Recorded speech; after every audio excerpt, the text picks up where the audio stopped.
Welcome, hey Melee, thanks for redeeming me first. So we started a little bit early. I'm not sure how long this story is going to be. Alright, let's start the story then. San Francisco kids. A group of friends, a bunch of old pals. A story of San Francisco. For High Street, boys. We gotta stake our claim in this crazy world.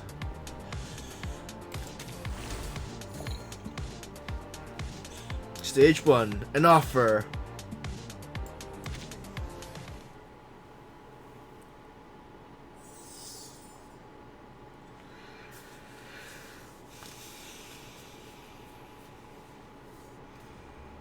It's totally worth it, boss. Seriously. Trust me. I checked it out. It's a done deal. We got lucky. Lucky us, pal. I splurged on my bike in LA, and now we got a big deal waiting for us. When we seal this thing, we're gonna live it up, call the crew, and hit up the best spot in town. Well, check us out. Ain't we just like something out of the movies? A couple good pals on a dark rooftop, facing down some bald mook in black suits, badass hustling, making deals in the dark. Which one does the big man want? We got a whole stockpile of blades. The young swordsmith has no lack of masterpiece, but has rarely found a buyer capable of appreciating them. After all, no matter how keen or balanced the blade, a bullet would always be faster and easier. Blades, yeah, blades. The boss wants a sword. He already collected a bunch of fancy Chinese and Japanese ones. You're famous, man. It's your skills that got the big man interested in this deal in the first place. Here we are. According to the instructions, they'll pay a deposit after the deal's made. Then, we deliver. I get it, buddy. But first, we need to make a flashy entrance. Can't have the boss man taking more small time. Evening, gentlemen. Jay coming at you.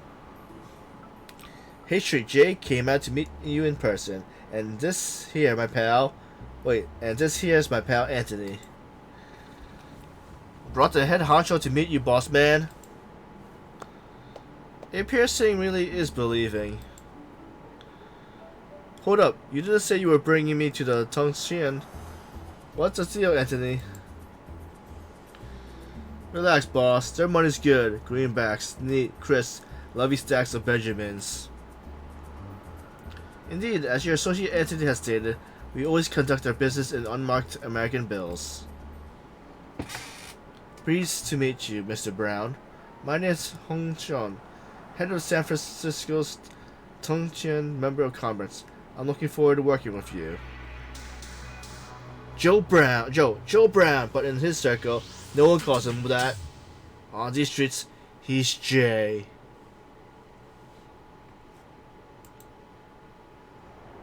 The buyer reached out his red hand, crackling a smile that holds neither warmth nor sentiment. Hey, yeah. Pleasure to meet you too. But please, just call me Jay. That's what I go by around here. Jay takes the man's hand. There's a power of firmness in his calloused fingers, just as tough and weathered as his own. As you wish. Let us cut to the chase, Mr. J. I invited you here to talk about business. The Tongqian Chamber of Commerce has been expanding its operation on High Street, and your name, I understand, is well known in that district. Looks like you already got the 411. That's true. Everyone who's worth knowing on High Street knows Jay. Wait up. But hold on a minute. Weren't you here looking to buy a sword? A sword? Yes. That is precisely why I am here. But the sword I seek is you, Mr. J. Yingqi Fish Yitzi Fatsai. Mr. J. Anthony, you're gonna explain to me what the itchy fat eye is, or it's like we are getting paid and we're talking fat stacks. Indeed, that is the basic sense of it. Now, Anthony, If you excuse us, we have business to discuss. Anthony nods, turning to leave, but Jay's words halt him midway. You kicking out my guy by keeping yours around? Doesn't seem fair, does it, pal? Oh ha, no, of course, no problem. Michael, John, take the men to the stairway and keep Mr. Anthony company. Leave two here. That should be enough to keep Mr. J and I secure while we converse. The boss signals, and his bodyguards follow Anthony back into the dark stairway. Closing the heavy metal door from which they came, we are seeking to provide the people of High Street a new service providing superior entertainment. Which once established, will allow us to share all in our city economic boom together. A lie right out of the gate. Not looking good. A guy like that only flashes cash, so he can't pick your pocket. But it seems the local harbor some unfortunate misgiving about the chamber. Cut to the chase. How much are you offering? It appears the blacksmith has some misgiving of his own. Hanson laughs, clapping his hands together, as a briefcase is set down and slid over to Jay's feet. This is token of goodwill, Mr. J. You and your friends are known for your generosity, so I assume this money will be put to good use. Neat, crisp, lovely stacks of Benjamins. More than enough to buy off a typical broody gangster, but nothing close to shaking a soul tempered in fire. You got it all wrong, man. I mean, what kind of figures are you throwing at the locals? The chamber has made generous offers to each resident. Unfortunately, the people in your community has proved more obstinate than anticipated. I admire you Americans, both those born here and from far away. In them, I see a common spirit of pragmatic, if a troublesome stubbornness. Having only just taken over our dealing at High Street, I am still not yet familiar with the local customs.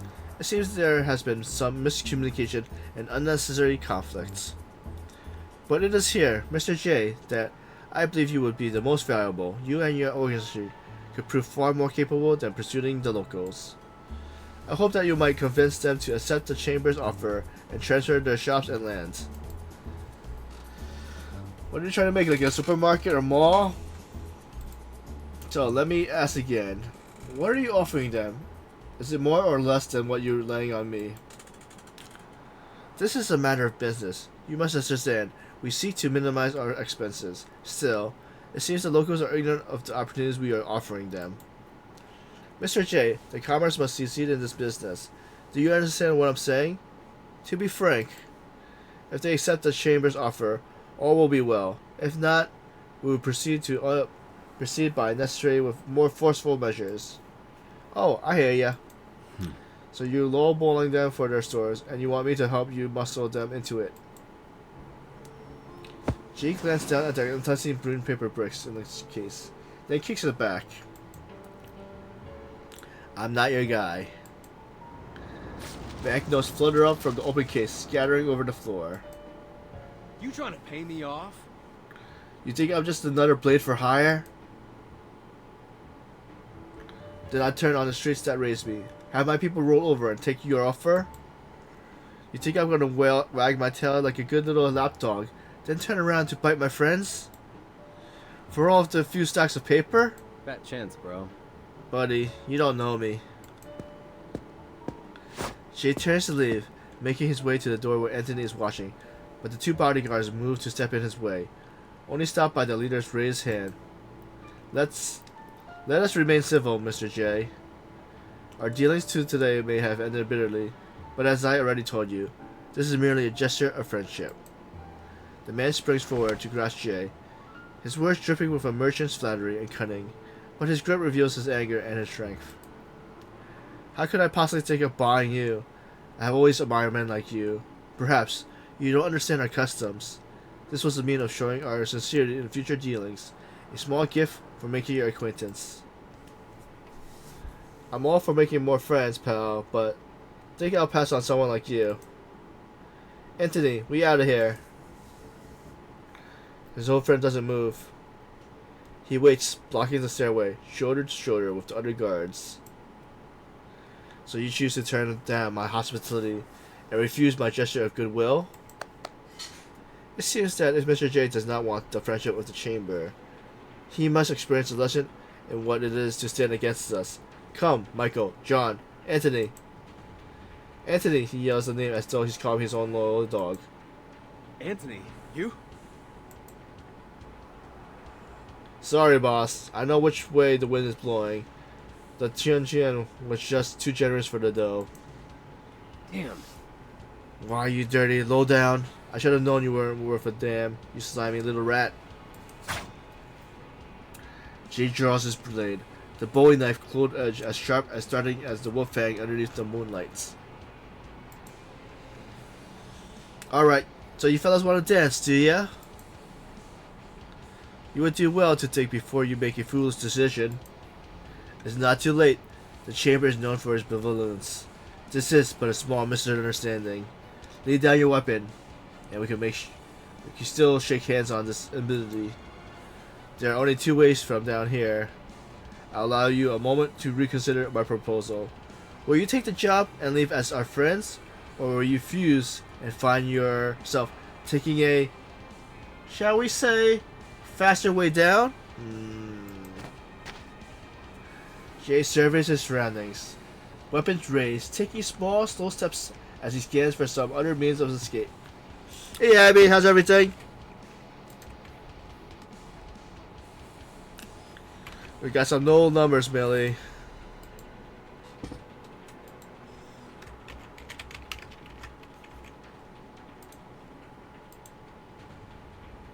Yep, low numbers. Jay surveys his surrounding. Weapons raised, taking small, slow steps back as he scans for some other means of escape. Boss, don't waste your breath on this guy. We'll knock this punk out, tie him up, then work him over a few days. He'll come around. Bring him in alive. There's something I need from him. Do it. Make sure you don't bruise our guest too badly. We may still have use for him. On it. Boss. Maybe I can lean on the shop on the block a few bit. Give it a few days, and maybe they'll. I'll handle these matters from here. You done well, Anthony. The two of them departs first, leaving the solitary guest on the rooftop to the hospitality of the remaining enforcers. Hey. Hey, big guy. Yeah, you. You're up first, Chrome Dome. Jay comes from behind the pointed edge of his knife. He's warming up, hopping in place, beckoning his opponent with his open left hand.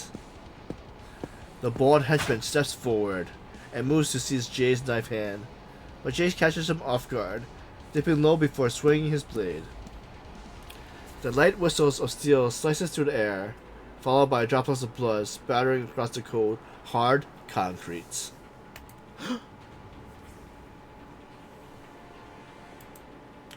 Damn, don't let that guy move. Step by step, the bodyguard pushes Jay to the edge of the rooftop. Yo, who's up next? My blade's thirsty.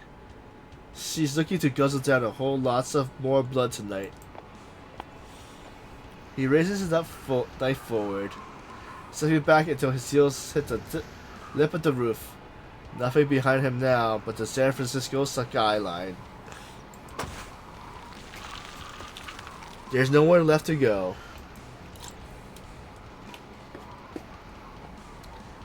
Jay makes a quick scan of the gap behind him. The wind howls through the narrow alley, separating this building from the next. There's another way down, the cat's way, layer by layer, from ledge to railing, down to the ground. Only Jay isn't exactly a cat. You're not from around here, are you fellas? I guess the Anthony hasn't told you much about our shortcuts? Thing is, they ain't for big girls like you. They're for... Jay turns and leaps towards the lower railing of the next building. Jumping! He's midway through the air, waiting for the rush of falling, but his trip down ends short as he swings head over heels, carried by momentum and headfirst into the wall. Hey! Jay body dangles upside down, his ankle seized by the surprisingly quick gorilla of the Tung Chin. The unexpected collision leaves him bloodied, failing unaffected against the bodyguard's solid grip. Get off me! He thrashes hard, attempting to put his captor off balance. Looks like it's your time to shine, baby. Jay reaches for the long sword strapped to his back. In a fluid motion, he swings the blade up, drawing a long red line across the enforcer's body. The grip is broken, but he falls headlong into gravity's embrace. He swings his blade out horizontally as it digs into the opposing wall of the narrow alley. It scrapes hard, letting out a shower of sparks as the ground rushes up to meet him. Damn. Where am I? That fall. God, my leg. Jay? Get in here.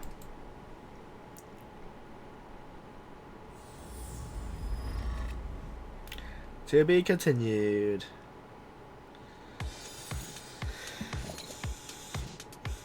A friend from the past. Stage 2.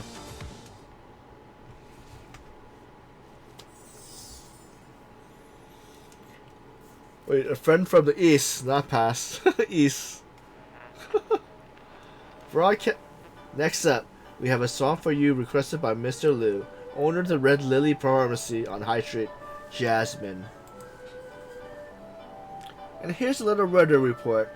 We got a bout of extreme weather headed. Oh. I said a past first, and then I'm looking at wait, west. Oh wait, and then it's like east. West? West? And here's a little weather report. We got about a stream weather handed our way. We're talking scorching heat waves followed by 1-2 punch of a heady storm front. And now, a special announcement. The Silvergate restaurant on Grant Avenue will be hosting a banquet at 6 p.m. tomorrow evening in support of... Don't move, please. You got a serious leg injury. Mr. J, why did you fall from that building? Bruce? That's right, you remember me. Bruce. Yes, Dr. Bruce Lue. I'll stitch up your arm last month. I think my VTuber's going crazy. I might use my PNG then.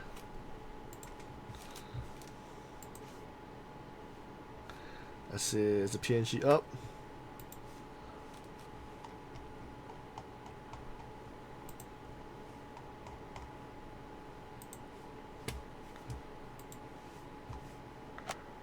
Oopsie. There we go.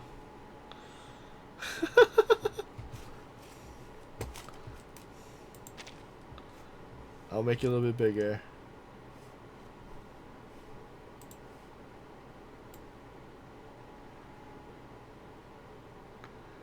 I think that should be good. Hey, listen. Lie still. You're very badly hurt.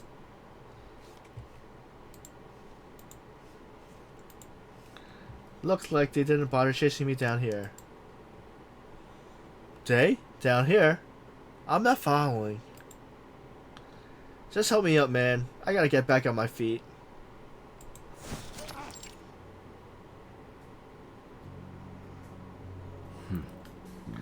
I guess I lost them. I don't believe anyone is searching for you. Not quite true, Dr. J. Where have you been off gallivanting this time?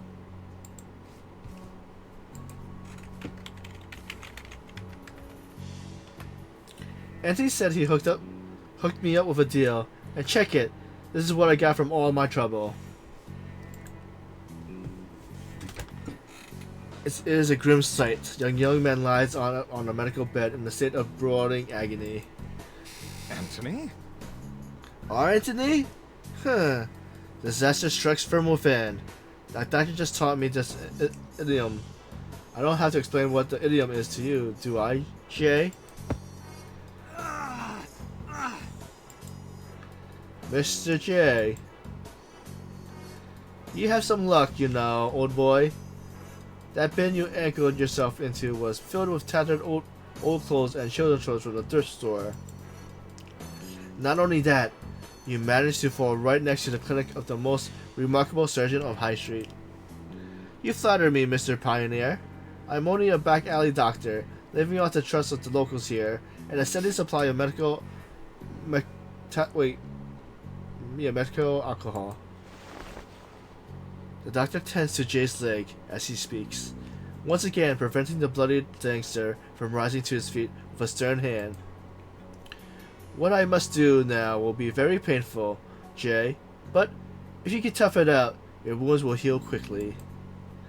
Let me be clear, Jay.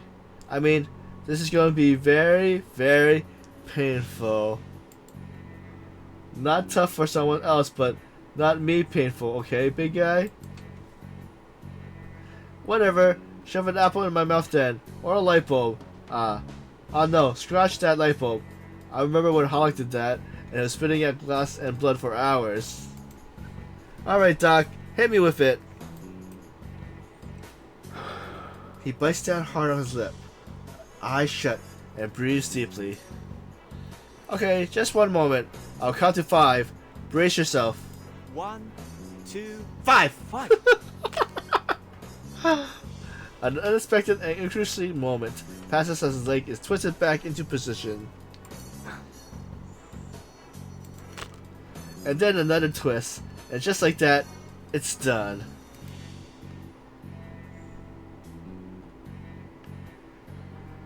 I thought Donowich was the only guy on our block who couldn't count right.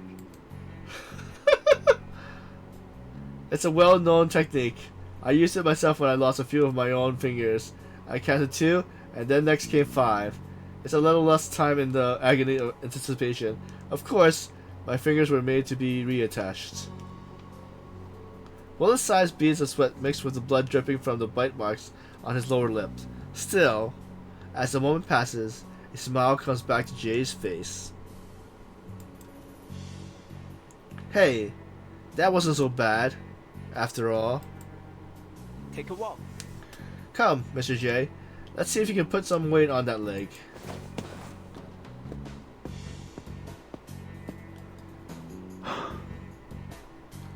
Hey.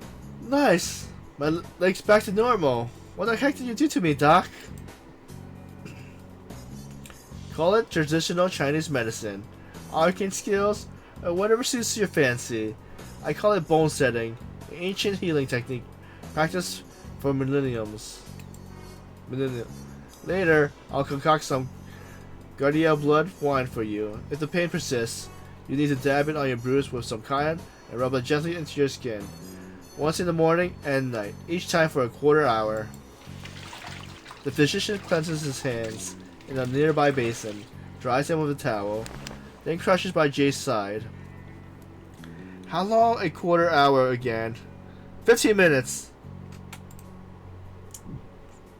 15 minutes, 900 seconds, or 1/4 of an hour. Take your pick. How is the pain? Like nothing. Feels as good as new.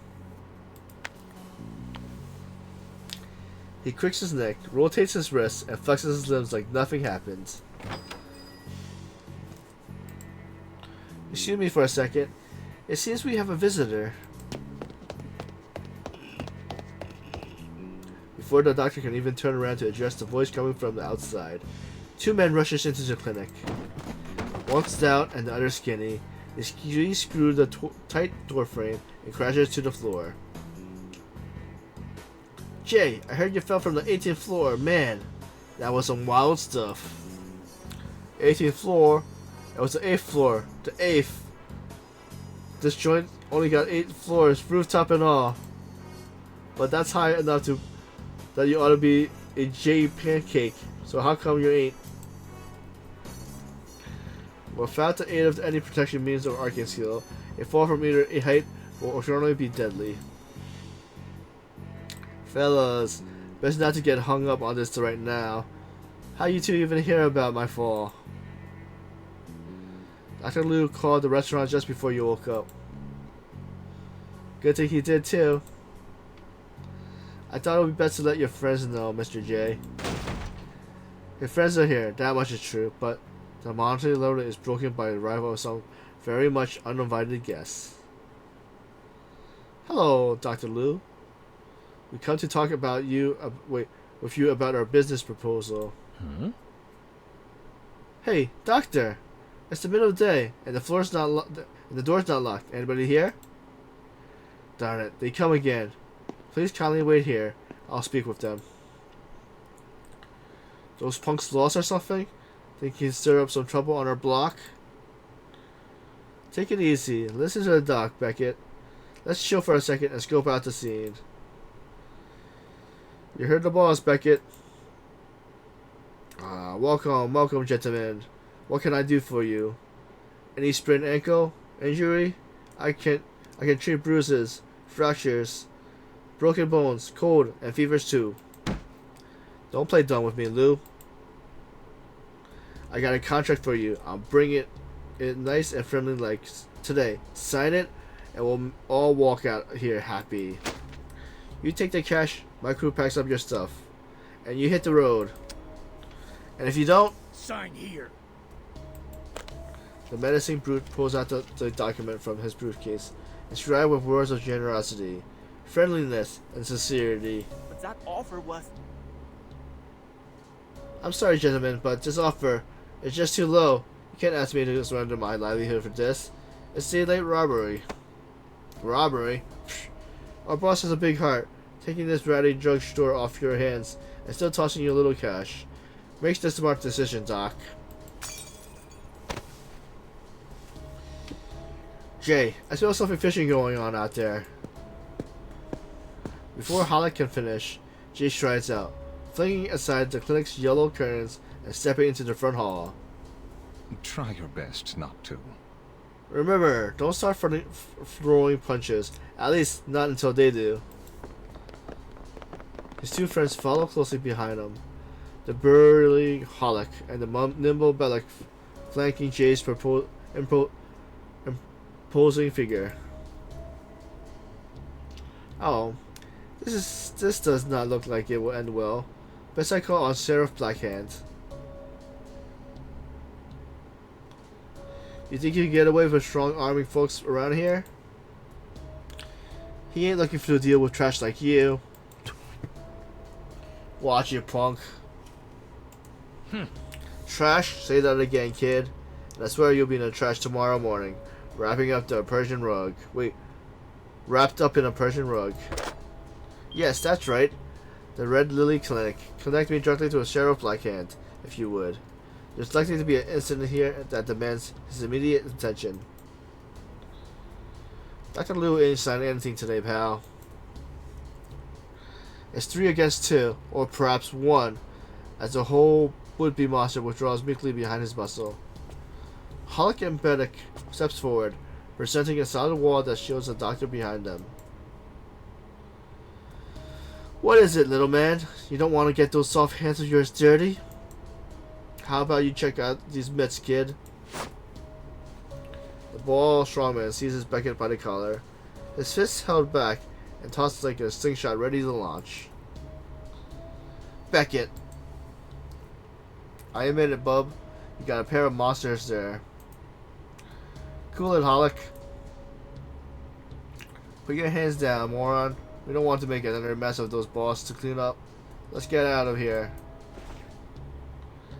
Beckett wiggles free from the bruised strength and stares up at him, taking time to straighten out his clothes as he pulls back behind Hollick. Take it easy. I think we should take a step back, gents. The doctor's calendar here says today's not a good day for a brawl. The mannequin squeezes in between the two sides. raising his hands vigorously as if to create a barrier. There's no day for fighting. Peace is precious, gentlemen. The tense standoff grows awkward, and the unwelcome pair of thugs sling back towards the door. This ain't over. Lou, we got you a bone, but we won't be so generous next time. Come on, you big lug. You gotta get out of. We gotta get out of here. The unwelcome guest leaves their thread hanging as they fall back through the clink doors. We've won. For now.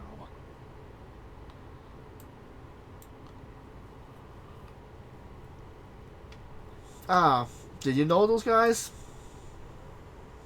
Yeah, they were the last time. Wait, they were there last night when Anthony brought me up to the rooftop here to make a deal with their boss. And so he said.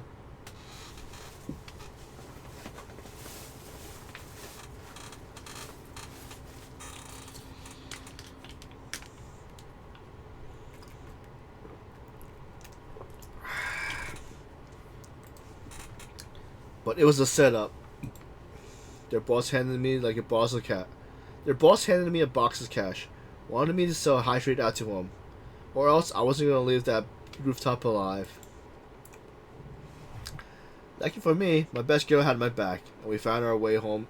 Our way down. The sorcerer smashed the closest weapon behind him with pride. Your own way down, being an 8-story drop slowly by your sword, as I understand. Well, from my point of view. So then, these men are in the employ of this Hong Song doctor. Might I presume you are far from the only business to have approached with these generous offers? I'm afraid not. Not just that, we've also been muscling out to migrant workers. Seems they don't want anyone left on High Street. What?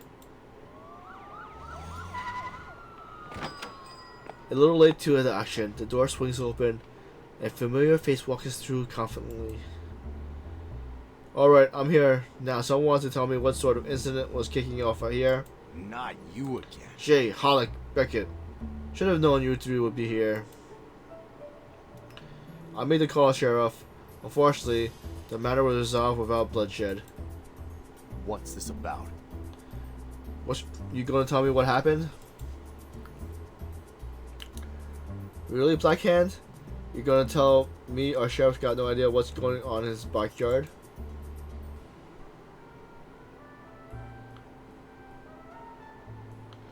Sippy kids, and now you're one to talk. From the looks of you, I'm guessing these Grant Avenue boys already got the drop on ya?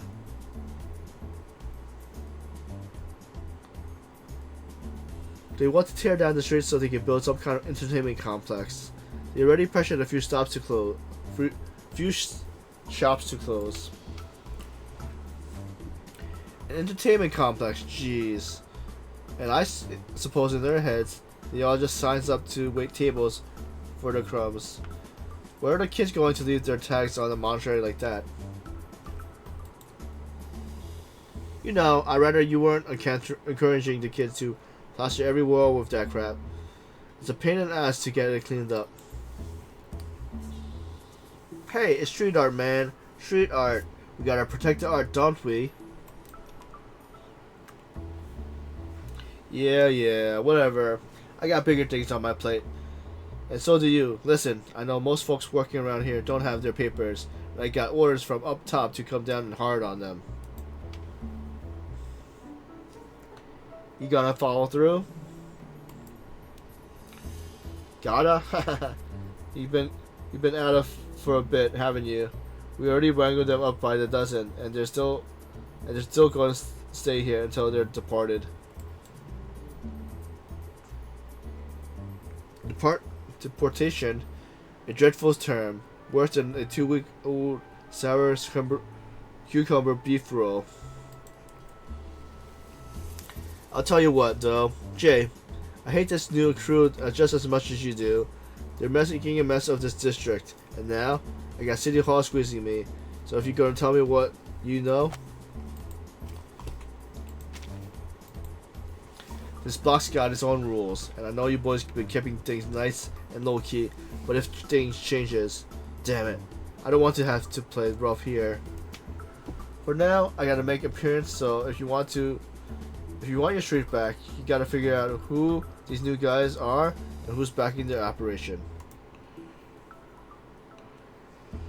If I picked up what the sheriff is saying, it sounds like you handle gang and we'll restore freedom to our neighborhood friends. That dummy's got it right. I'm asking you to make life a little easier and find out who's backing these guys.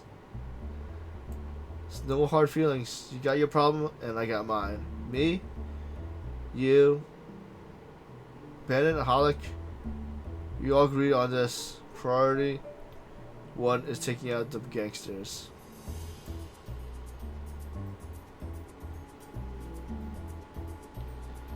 The sheriff glances at Holic and Bennett.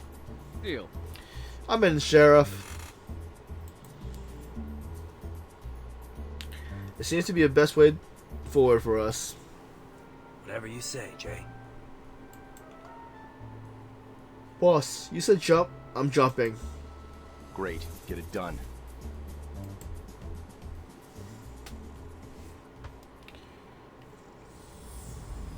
To be continued. We're on part 3 now. Stage 3, the one with the umbrella. Oh, there's 8 of them.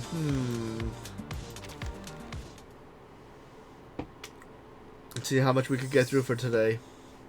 The one with the umbrella.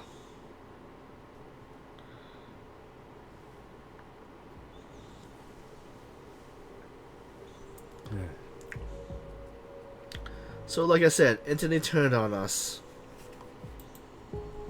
Any idea where the bastard is now?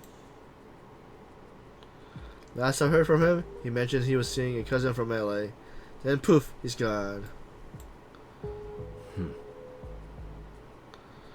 If we're gonna get anywhere, first things first. We gotta find this rat and wrench out all the dirt on this new crew.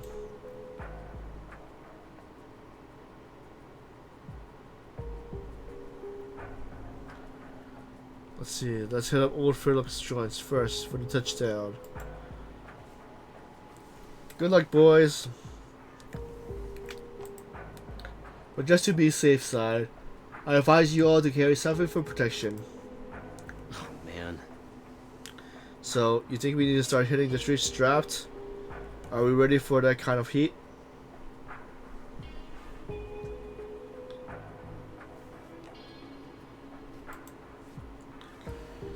Perhaps not. We aren't common criminals, after all. Merely members of the grassroots, no curiosity volunteer groups, maintaining order in the neighborhood and providing meals and shelter for the homeless and displaced.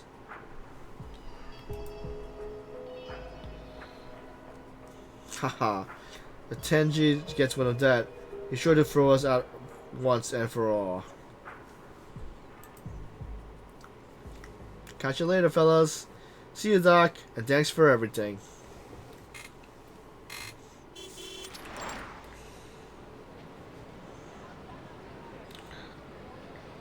In San Francisco, information is like a thread of spider webs spun across every corner and between each alleyway. Street artists, skateboarders, and every varieties of basket and food vendors. This place is not just a street, it's the foundation of livelihood.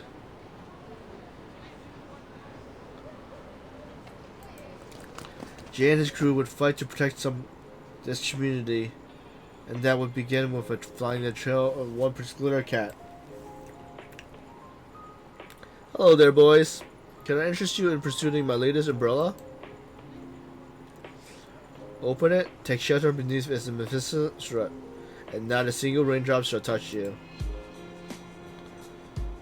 How often do you think it rains here at Eternity? Plus, we already got a whole stash of cat lost umbrellas back in the joint. Is that so? But I have so many more treasures here. An endless supply of pickled salmon, an exclusive piece sweet berry crisps, and a world of toy older than your great-grandmother's great-grandmother. And a mirror that will keep you looking young forever.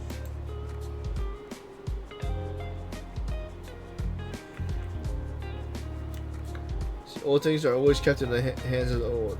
A form of solidity, some might say. Care to take a look?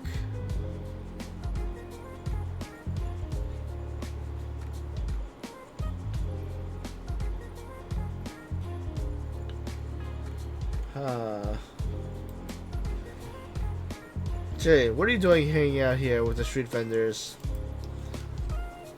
Street vendors, such a unsightly word. The ladies' words drifts past their ears unheard.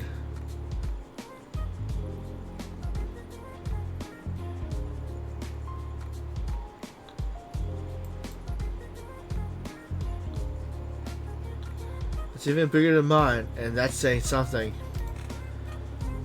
The scout, good-natured man pats his stomach, following his leader, smiling and greeting their old neighbor. But the old man's face is twisted with disappointment. Nah, don't ask me. I'm selling the place.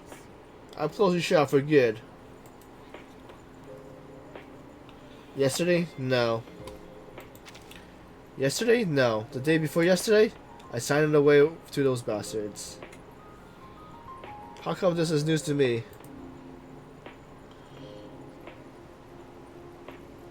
Since when do I gotta keep up you in the loop of what I do with my business?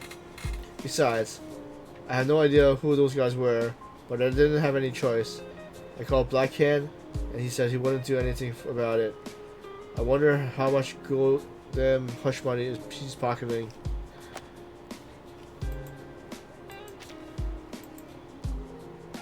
I guess he forgot he came up with this street. Wait, this street now.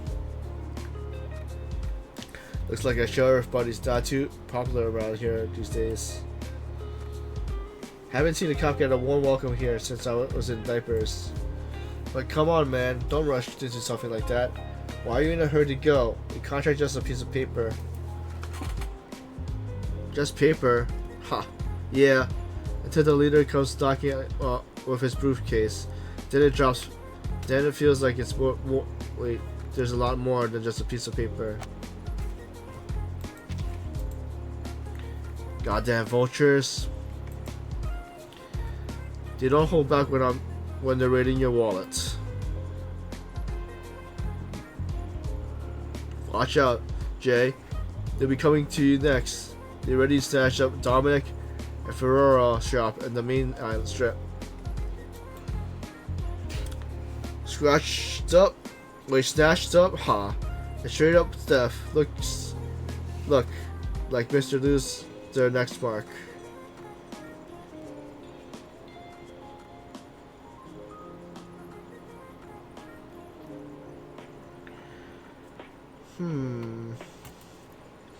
The old man seems like a shaking bottle about to pop. Oh, they rolled up. Alright. But me and those guys already squared things away for the dock.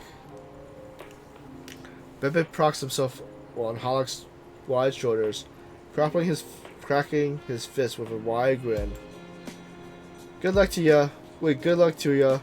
I'm off to New Orleans. The old pal was doing some marketing biz down at the Mississippi, hawking voodoo doll. The backcrap, all the snake oil stuff. Eternity is drawn by the memento of the locals. Huh. New Orleans, planning a restful slumber in Lafayette's cemetery. Hold on, lady. I've been meaning to ask. I don't think I ever seen you on the high street here before. Oh. Oh, I didn't realize there was any such rules, young man. I mean, hustlers got hustle, right? I'm just curious. All right, I'm doing this, trying to find the right buyer for this little thing.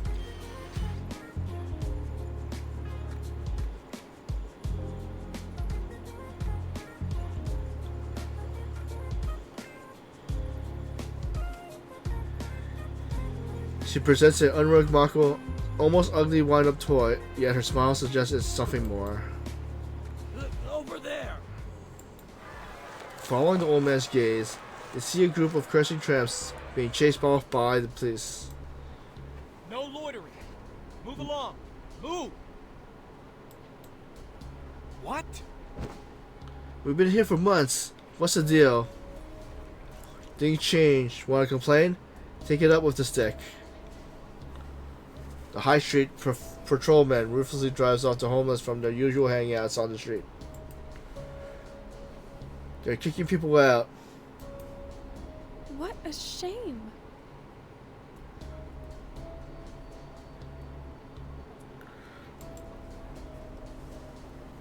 Don't let me catch you hanging around here again. Hey. Who? Who's that?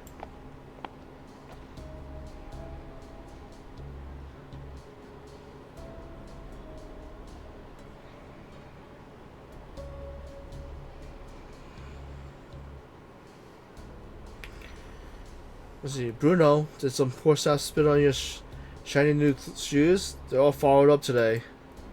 Out of the way. Kid, don't think I ever forgotten you covering from all those hoodlum kids I called last time. Besides, it's not like I wanted to do this, but I got orders. These bums have to be out by the end of the day.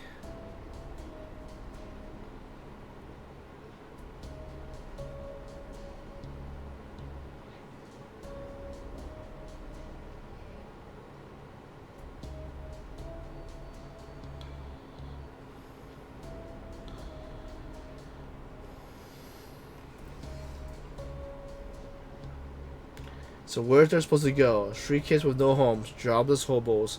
Cut some slack. The spot's closet is the soup kitchen. Where are they supposed to go? Anywhere they want, as long as it ain't here. You gonna play the hero? Put that thing down first, Bruno.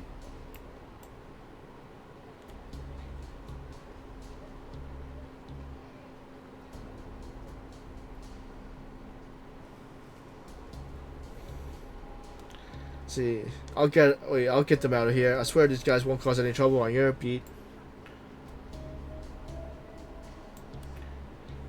We got ad break almost finished. The patrolman's hard face softens, if only slightly, as if realizing he doesn't have to play the villain today. That's right, nobody makes trouble on my beat. I want them out of here. Backhead. He said you were surrounding up to the illegals. Why didn't it say about clearing out all the street kids? Couldn't care less. Couldn't tell you anything about that. I'm just following orders. Why don't we go warm up on the stove back at the club? We can whip up some grub for them. Get them off the streets. What'd you say, boss?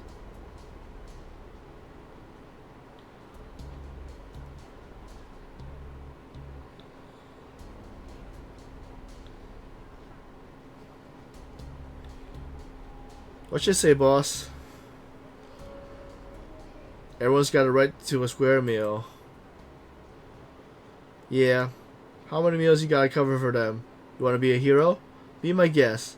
But one way or another, they need to be off the street by tomorrow. Else, I'll come knocking. Got it? Oh, man.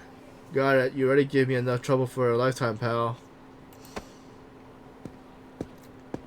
Jay passed the officer's shoulder, then turns to address the fearful tramps. If anyone's still hungry, and if you're after a bed that ain't under the open sky, if you're down to hear what your pal Jay of High Street has to say, Come on. Me and then my friend come will take on. you. Oh, follow me and my crew.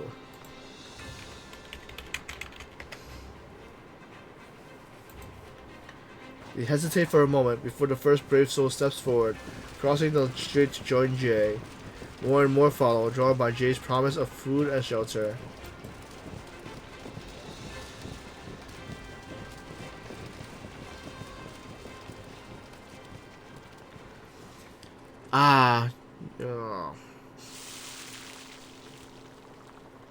So it might be a short stream today. I might go up to stage 4. Sputnik, get the hot sauce. I'm gonna fix up a Chinese Mexican beef roll for everyone. They'll be breathing fire in no time. Are you sure, Mr. J? That doesn't sound like it would be a good thing. Hollick, where do you run off to? You're cooking the next batch. Beckett, get those dishes out. We're swamped in the kitchen. My friends, Line up, everyone. Line up. Elderly and children up to the front, please. Let's keep this civil. There's enough for everyone. No need to rush. Things haven't been this lively here in a long time. Used to be we had lunch rush from all the immigrants nearby, but well, that's dried up too. Yeah, so long as Black Hand has them locked up. Damn it. I want to know who's putting all this pressure on him. Then I want to kick that dude's face in. Anyway, can't someone call Dr. Liu? We got someone feeling sick here. We all need his help. Hey, how many tag-alongs with us today? 21 new friends followed you back, and 3 old ones. Oh. As an old friend or a new one, I am old, but I'm new here. Huh? Didn't expect you to tag along.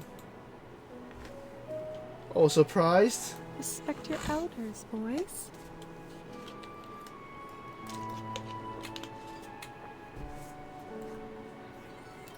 So show respect to your elders, won't you, boys? Do you have any of that sweet sponge cake here? Eternity, ma'am. I'm afraid we cannot do any custom meals unless you are willing to pay extra off the menu. Everyone, please line up. No pushing. No stepping on each other. Everyone's getting fed. About that, Jay. Listen, we can't keep feeding all of those mouths for nothing. Business ain't so hot lately. In front of everyone, Beckett, distributing the pasta, whispers his concern to Jay. We can't just keep these folks fed forever. Jay, maybe tomorrow we should. We'll work. We can work. We'll handle the heavy stuff. Back you up in bras. We'll even take the fall for one of you, if that's what you need. Doesn't matter. We still can't turn Tang Ji into a shelter. We're taking care of them today, Jay. But tomorrow, they might have to. I'll find them a way out.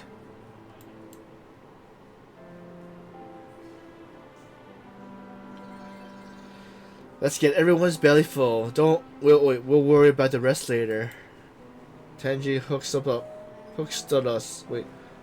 us up. So we hook them up the same.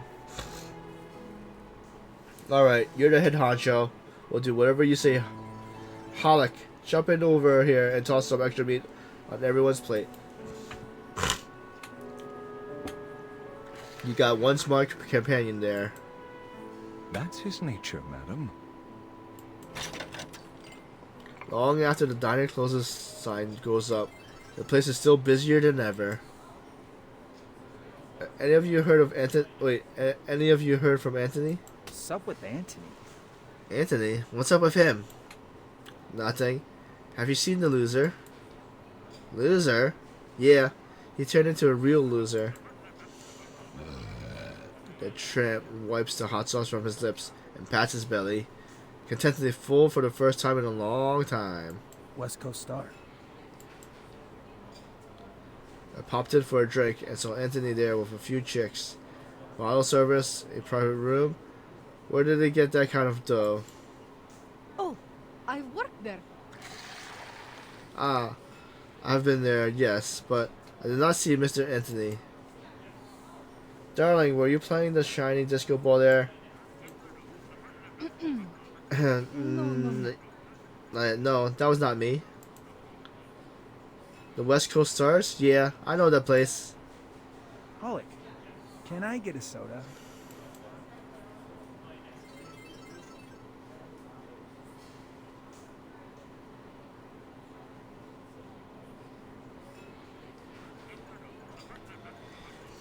Done eating? Then how about you get your ass into the kitchen?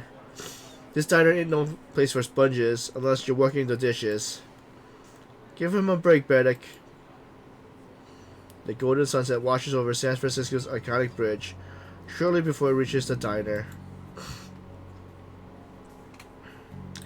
Take care of our new pals, fellas.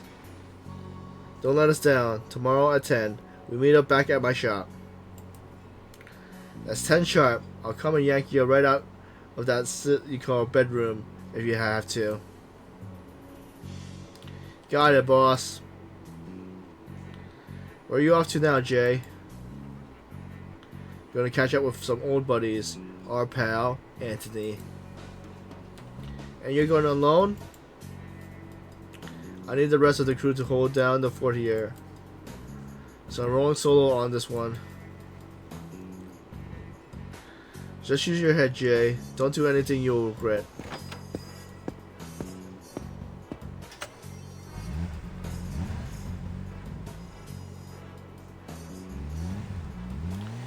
Then the rider vanishes into the twilight of San Francisco like a bolt of lightning. Think he's the action star of his own blockbuster, doesn't he? Very well. Go forth, lone hero. A fine young man. By the way, Miss Buckluck, what time is it? Just a little before 7. Why didn't you let me answer her? What? It's 7 already? Oh, is the TV here? My show's starting. Everyone come closer. Turn on the TV. Let's dive into the story.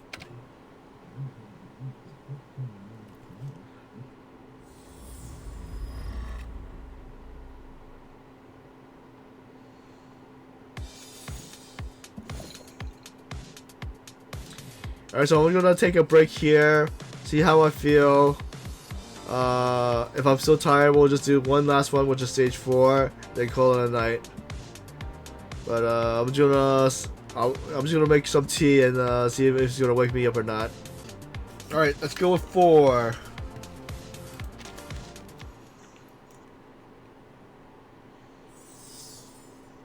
Friendly meetings. Wait, friendly meeting.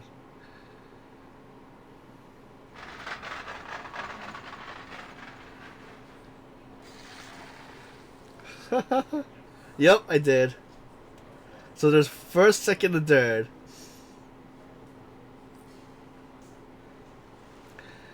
He's running a fever. Someone help get this man up on the table.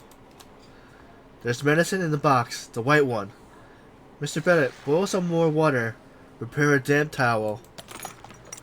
After receiving the call, the doctor hurried over, attending to the sick tramp in the diner. Dr. Liu, I'm guessing this fella can't foot the bill for this, and we might not be able to front it for him either. There's an old saying where I'm from, Beckett. Saving a life is greater than building a 7-tier pagona.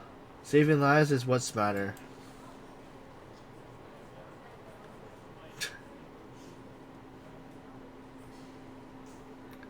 Oh, if you choose another one, you get timed out and then it doubles.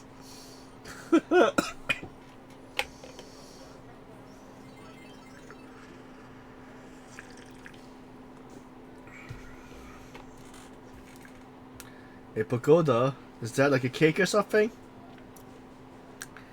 It's a tall building. Nah, that was the plans. I was making it less severe. It's like yeah, banned it too much. Time out would be better.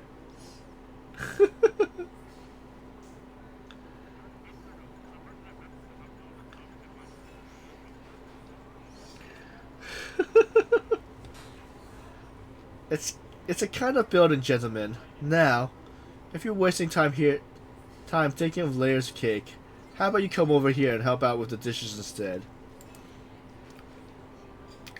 On the other side of the diner, the group is still busily cooking and distributing food.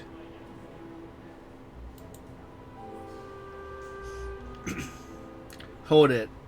This is less than what you gave the people before me. What's up?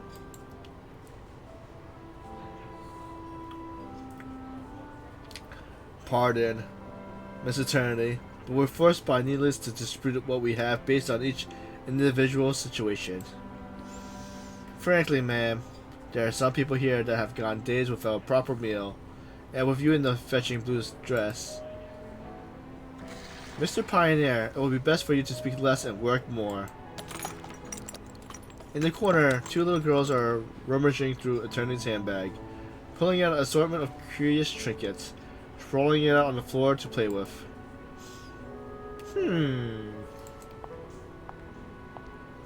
Darlings. Didn't your parents teach you not to take other people's things? Be little good dears and return those to me. Parents? There's no one around them, and no one speaks up for them.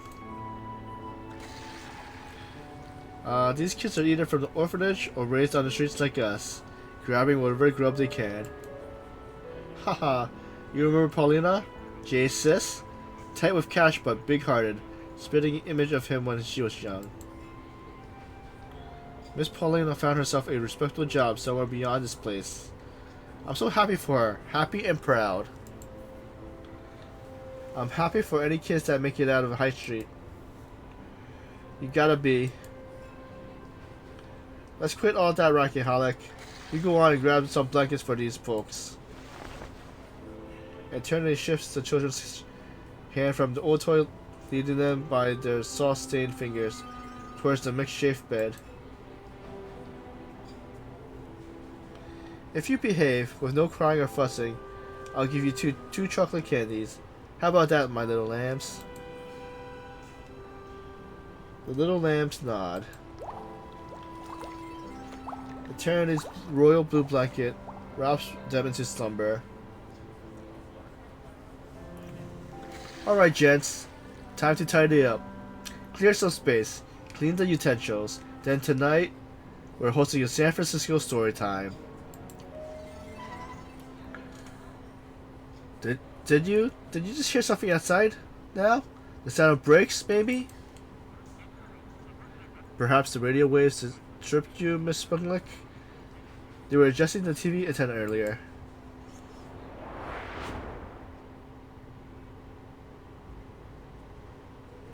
Uh-oh. Oh, it could be trouble. Is this the place, Anthony? He's gotta be here.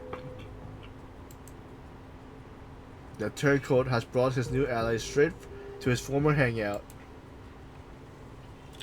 You best not screw this up. The boss is still sore about last time. You swore on your mama's life, but then you let him get away. Well, I didn't count on him bailing over a rooftop, but in case you didn't know, this diner of his ain't about to sprout legs and run. I got my GED. Don't play me for a chump. So what if he ain't here? Not possible. Bruno tipped me off, said Jace back at the diner, playing Saint to the homeless. So believe me or not, but how can you doubt our friendly neighborhood copper? Anyway, let's kick this off with a bang. I'll go in with one of the guys, the rest of you stay put. No need to rattle the cage just yet. Sounds like you're trying to make yourself into the next boss. The ill-attended old friend, with his vicious dog in tow, heads straight into the diner.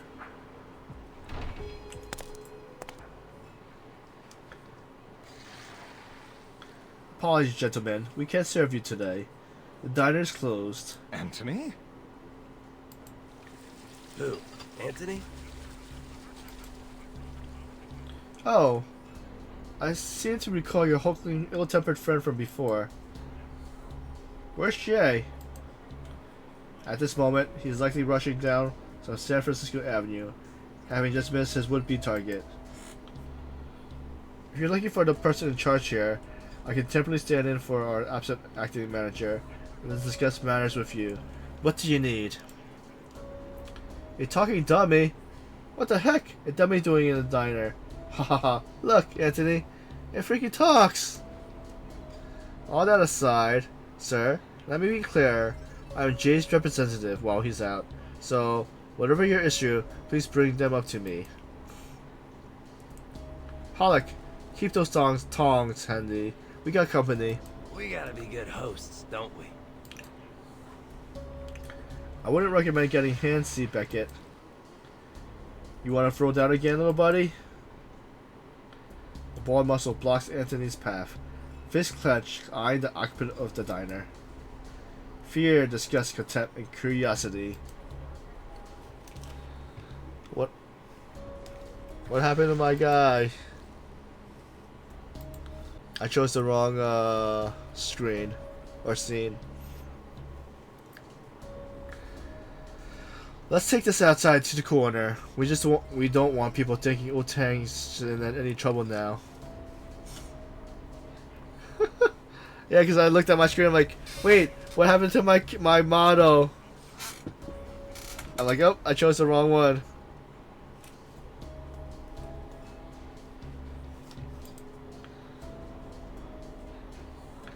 We're here, and we ain't leaving. Now, where's the coward hiding? Has he gone chicken and fled the coop? I'm thinking we nick him Chicken Head from now on.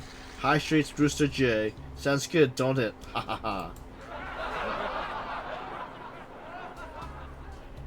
Some laugh awkwardly, while most remain silent. If you got a shred of decency, not for Jay's sake, but for Tang's, you step outside with us. All dogs don't fight in their own den. That's the rule of the streets. Fine, let's take this outside. Beckett and Holland, one with a steel pipe, the other gripping a long metal tong, following the towering enforcer outside with Anthony. Take it easy. Gents, please keep your cool. Let's try to talk this out. No need for fists. Try your best not to. Isn't it always best to avoid a scrap? The mannequin man, pleased as he likes, but he knows his friend's temperament. Cooler heads will not prevail. Oh, this is more thrilling than any primetime soap opera. Still, children shouldn't see such unwholesome scenes.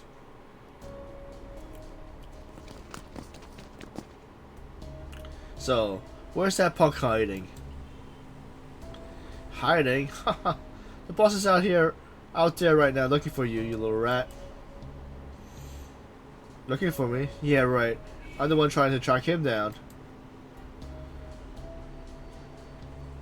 What's the deal? You promised that this chicken would be holed up in the diner. So where is he at? By sheer coincidence, it seems they've chosen this time to raid for the very same moment. If you ask me, we ought to yank a couple of teeth out and get the truth out on that jerk straight from their mouths. What? You going soft? Shut the fuck up, man. Cannon, or did you just remember? Wait, or did you not remember what the boss told us? Use your head more than your fists. If this can be handled clean, then don't go making it ugly. We're all businessmen here. Businessmen who know the rules. So let's not make things ugly. Mull over a little. Rink, ching, si, gu. You got it? And Tony turns to face his former friends with a sly, full-pine smile. Beckett, bro. Back in, old pal of mine, a top-notch mechanic like you ought to have your own shop by now, don't you think? We go way back. Remember our time in the joint? I don't remember nothing. But I do know you're an ungrateful rat.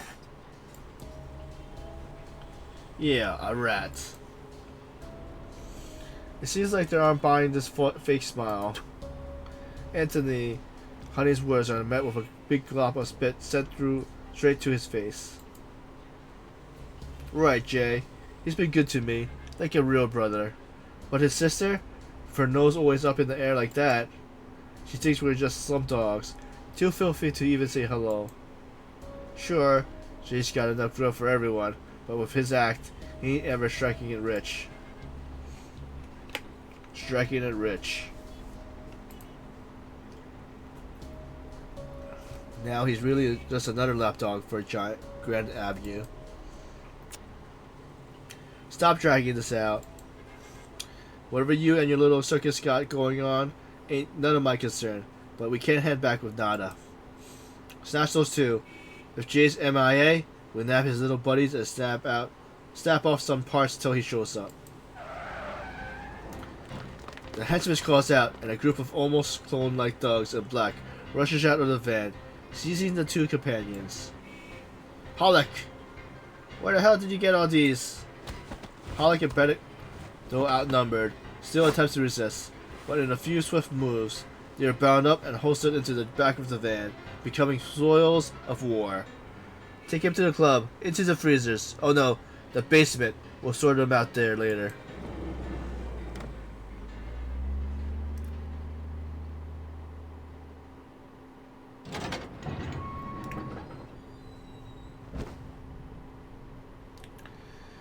You look like you packed on a couple more pounds. The stray dog's eyes his former companions, as his new friends busily ties the two captives on either side of the oil drum. Strap them in real tight, especially that twig, Bennett. He's slippery. Give him an inch and he'll escape. Don't worry, we gotta have someone on the door. Alright, just keep it clean for the boss. He's got some big shots coming by tomorrow night, so get your A-team on this. We're on tonight. You're getting ahead of yourself, little pup. You're just a mutt the boss took in, and now you think you get to run the show? A mutt? Psh, a mutt's way more loyal than his backstabber. Who told you to speak? Hold up, smacking them around ain't helping nobody. Just make sure they don't get... just make sure they get some grub later. The boss might still need them. I'm headed upstairs, the crowd's really rolling in. Watch the place. No drama tonight.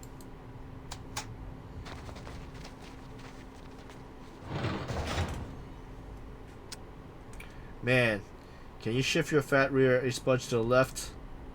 I can't move a thing. Jay's been harping on about slimming down, hitting the gym, and you never took the hint? That lowlife Anthony? What's the game plan now, bro? The game plan? We keep our wits sharp, get some shut-eye, trust Jay. For now, sip it and wait for that rat Anthony to drop off some grub. We won't be any good without some chow. Jay'll get us. He'll make it. Don't stress, Burrow. Jay has never failed them before, and as far as Beckett is concerned, he never will.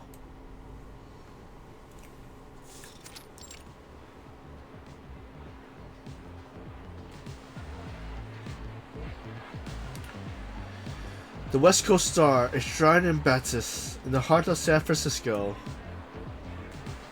I got this hunch, man. Like, we might see some action here tonight. Got your eye on one of those new chicks? Nah, more like you dude, a young one. Yeah, man, it's always the young guns stirring up trouble. Hearing this, the burly enforcer raises his eyebrow, casting a strange glance at Anthony. You into that scene? Cool, I mean, this city is all about freedom. In the neon glow, all taste finds refuge. As the night flows, all matters of whispers and desire mingle here. Whispers of the second millennium end, and the soothsayer murmuring of the apocalypse of 1999 approaches. For now, the people reveal.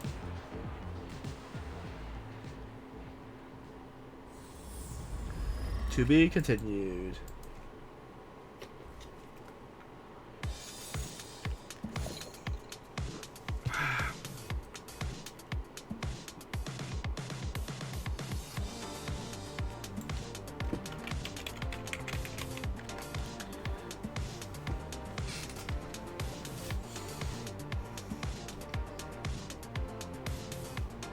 Stage 5.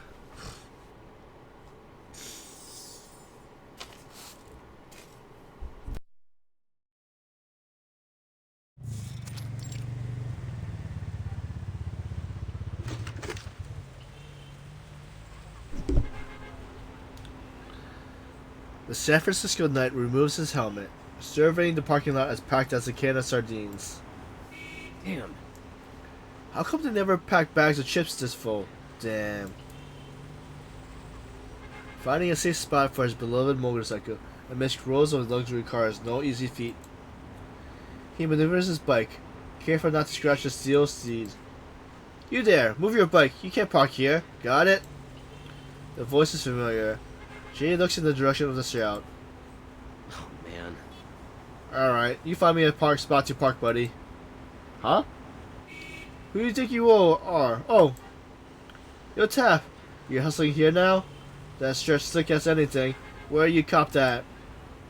Jay? No freaking way, Jay. Haha. you're not at the arcade now, pal. Man, are you a sight of sore eyes? I'll go let Anthony know. There's no trace of awareness in his words.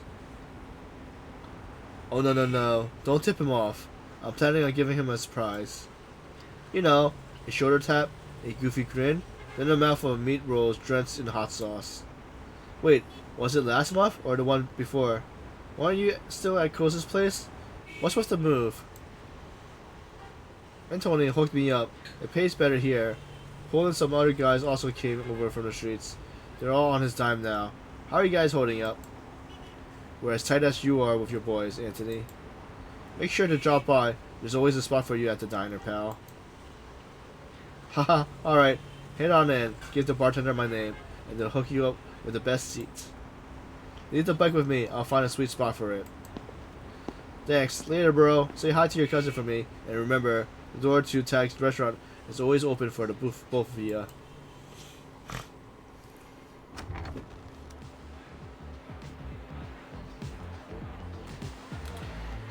It is the world he knows well, yet never let him be lost in. He prefers the hammering of metal over dumpling beat at the center of the dance floor. Making his way through the crowd isn't much easier than navigating motorcycle throughout rush hour traffic. Where cars scrape by bumper to bumper, here it is much the same. Hey! Hey, good looking. Wanna dance? No, pal, sorry. I'm here looking for someone. Oh, you're taken? Fine. Then, if you change your mind, I'll be at the bar. If you're looking for a dance, hot stuff, I'm here. Anytime. He shakes off the flirtation, searching through the crowd under the pulsating neon lights, before at last catching sight of his target. Fancy seeing you here.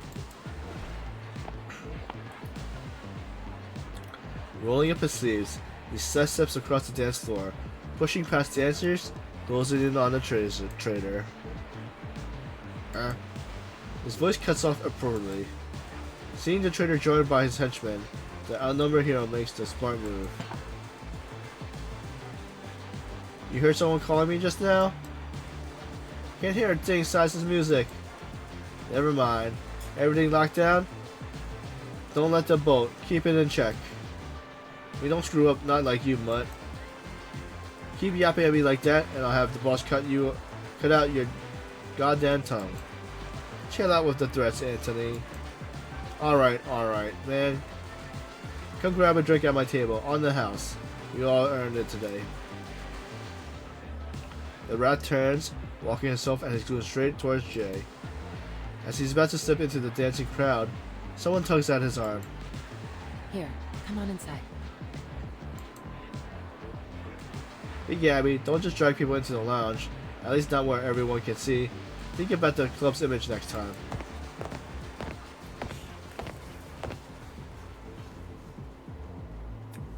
The girls' lounge is decorated simply and casually.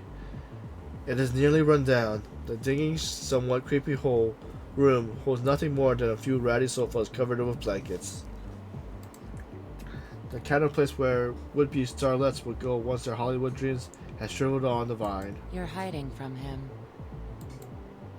On the lookout for someone. Nah, I'm hunting him. Just need to wait for him to ditch his backup. Ah, worse. You're looking for trouble. A cloying sweetness spread in the dim light. Two other girls are wrapped up tight, sleeping in blankets on the sofa, awaiting tonight's performance. Awaiting a patron willing to lavish fortune on the show. What's this? Tequila? So what you got in that cup? Tequila? Could be. Don't know. You thirsty? Knock yourself out.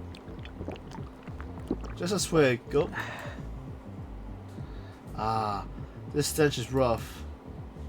Antoni's been hanging around here for days. Didn't he tell ya? Nah, He says he was with some relatives from LA, then disappeared. Suddenly, calls about some business for me to take care of. I thought I was making some quick cash selling a blade. Turns out the rat had set me up. Really? Sounds intense. She responds nonchalantly while powdering her nose.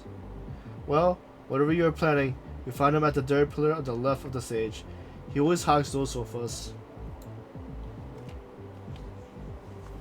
You're a lifesaver, Gabby. Just returning the favor for when you saved me and my sister at the docks, Jay. Jay sets down his glass, stepping at the door. I'm on stage soon. Jay, clap for me, will ya?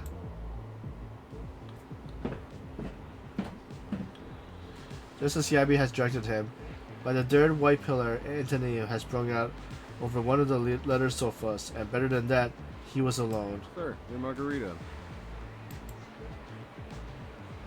I didn't order a drink, idiot. This one came courtesy of an old friend, Jay from High Street. Sound familiar? Jay? Jay takes the seat next to the trader, casually draping his arm over Anthony's growling shoulder. Hey pal, so where you got the big buddies go? Wait, so where did your big buddies go? Jay? Jay? Holy, the hell you doing here? The word is cut short. The sensation of sharp metal pressing against his skin turns his snout into a silent gasp. That's right, Anthony. Surprise! If I don't make it out of this club tonight, I swear you won't either, old friends.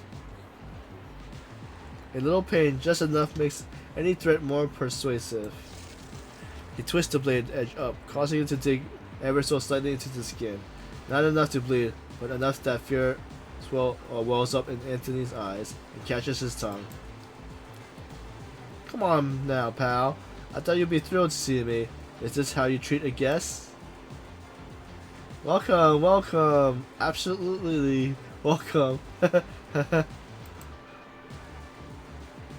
trader forces a smile, stiff and fearful. Every visitor is a guest, and every guest... He doesn't seem to have anywhere to go with that phrase. Panic drips from every word.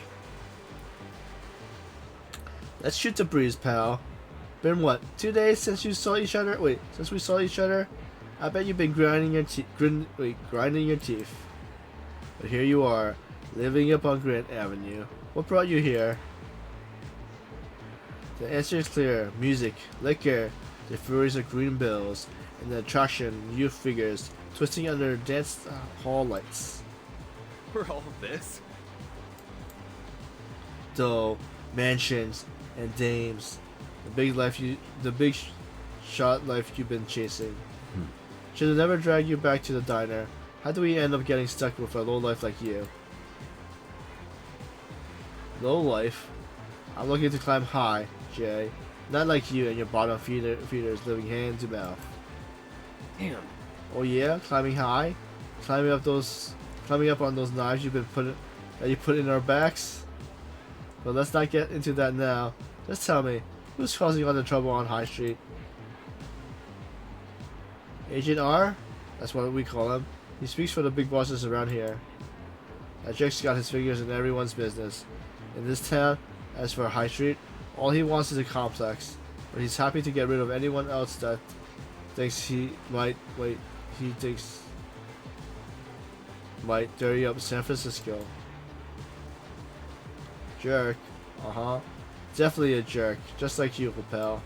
And you're working for a jerk like that?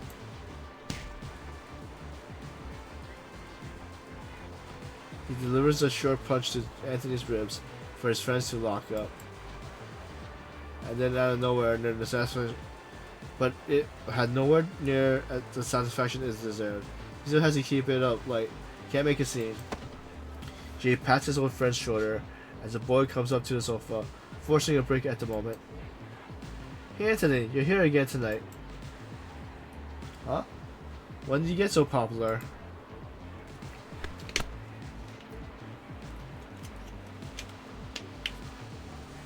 He flashes a phony smile to his old friends. The message is clear. Can you see I got a guest? Scram.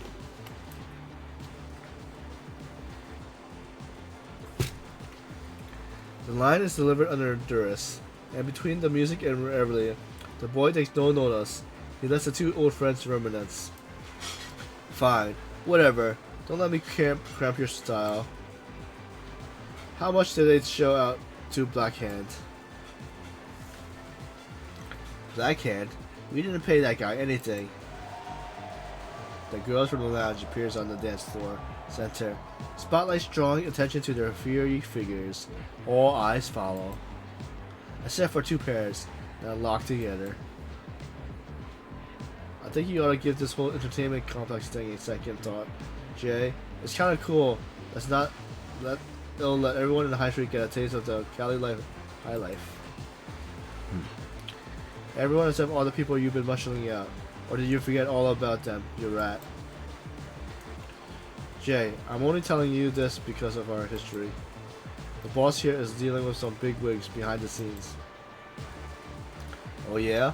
Tell me something I didn't already know. Like maybe where I can find these bastards? Silvergate Hotel on Grant Avenue. The big due tomorrow night. Heard the councilman's cronies will all be there. We're set to roll out on the red carpet. Tonight, our casting call for the girls. He feels nothing but disgust at the traitor's words. The contract and ledgers are upstairs. I see them in the office on the second floor. Just don't rat me out. What's the scoop I've given you, boss? Think there might still be a spot for me at the diner? A spot? Yeah, maybe. But you won't see it without taking a few licks. He delivers another short punch. This hard one, and direct to his ribs. Ouch. You have to wait on the next one. Till we meet again. Just remember, you earned it. Every bit of what's coming to you. Just cause you always needed to snatch a little more. You never knew when to stop, did ya? He sheaths his blade, stands up, and quietly disappears into the chaotic crowd of dancers. Security! Security! Security! The traitor calls out to his slumbering guard dogs, but in the throne of the music and dancing, his shouts is like ripples against the stormy sea. He slips out unnoticed into San Francisco night.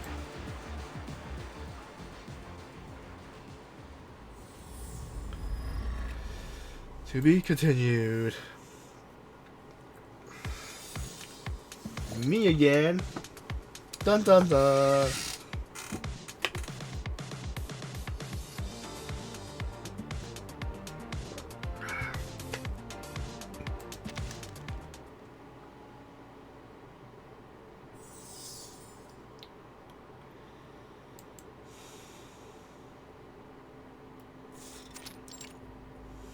I wasn't yawning, I was sighing.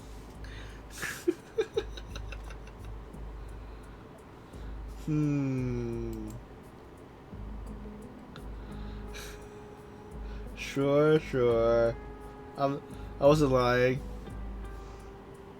Halleck can lift the stick, but is it too eye-catching? It's been half an hour since they were supposed to meet. Halleck is far from timely, but there's something about it. A feeling. A pit in his stomach. The little blade is for Brackett.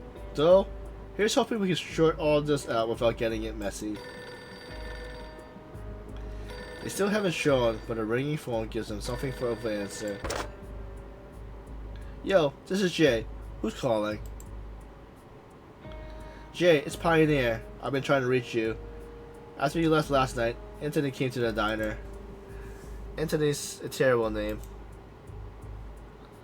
I had that punk corner yesterday at the West Coast Star. It was shortly after you left. You only just missed him. Beckett and Halleck went with Anthony and his goons, but they didn't come back. There must have been a scuffle. The word on the street is they went straight to the West Coast Star. When? I'm not sure of the details, Jay. Sorry we couldn't reach you before. I was there last night. Damn it. Whatever. We can't sweat for that for now. I'm on my way. Everything's good there? All else considering? Other than being two sets of hands, everyone else is fine. I'll swing back as soon as I sort out this mess. Catch you later. The swordsmith dons his coat while dialing another number. Black Hand. Good news. I got some intel. Bad news. I need to bust out some buddies first, and it might get messy. He glances up at the hour clock on his wall. Time is not on his side. 3 p.m. Black Hand. Let's pick a spot to meet. The phone booth on Mouse Avenue, across from the candy shop. Fine, we'll go over the details face to face. He hangs up and dashes out of the workshop, ready to bust out his unlucky friends.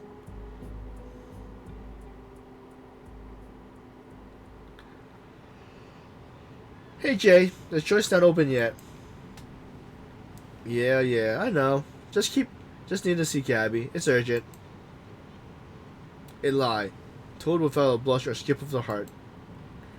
Usually it'll be a no-go, but for you, just make it quick, okay? I'll pretend I didn't see you. Very smart, Disco Kid. Of course, just say I stuck into the place all by myself while you were hard at work. By the way, is Anthony here? He never left. He hasn't stepped out since last night.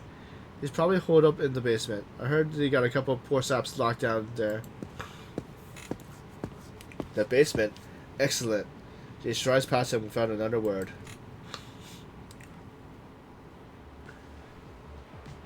Hey buddy, what are you doing here? Big Tony sent me to check if you guys were stocking off. That chump's got some nerve. He ain't nothing but the boss's lapdog, and he thinks he can check up on us? How about he comes and checks up on himself, if he has the nerve? You want to tumble with him? Go right ahead, but I got a job to do. So you either step back or we got a problem. A poorly staged act, Jay, stifling his laughter, spits to the ground and saunters towards the basement. You go right ahead, man. The noise, however, catches the attention of another guard dog, particularly a drunken one. What? What's that racket? So what? You the guard dog here? Dog? The hell? Say that again, bro. I dare ya. Taking down the drunk requires only a single well-aimed punch to the nose. Lay off the sauce, dude. Getting tanked in the morning ain't easy classy.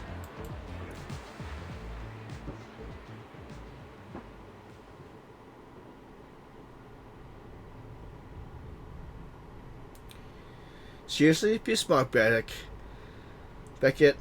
Just give the nod, and I swear you can. Who's that? I told you, nobody gets in without my say-so. Don't you get it? He spins to dress down the rule breaker, only to realize he's not the kind to obey. Jay stands at the top of the stairs, staring down at the scene. Jay! Shay? Why's it gotta be you again? Right? Why me again? Yeah, how come it's gotta be me? The trader, about to call for help, is silenced by a timely headbutt from Beckett. Taking advantage of the moment, Jay leaps down the stairs, grabbing the trader's collar to holster him up. Big bro, Boss, think of the good times. I pulled out fat out of the fire before. Your pockets is loaded with goodies. Hey Tony, and they're all mine now. He motions to a stack. He motions to a stack of invitation, all prepared for the banquet, now to be repurposed. The belated Jay tosses the trader aside and frees his two old friends. The bonding rope finds a new host, and the trader receives his just dessert.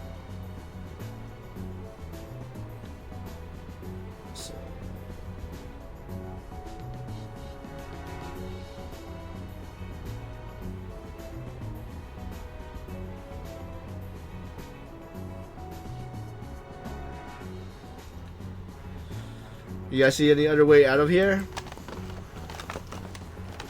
Jay surveys the surroundings, searching for the exit in the cramped underground space. Behind a pile of discarded tires, he kicks open a rust-covered old door. There's another room in the basement?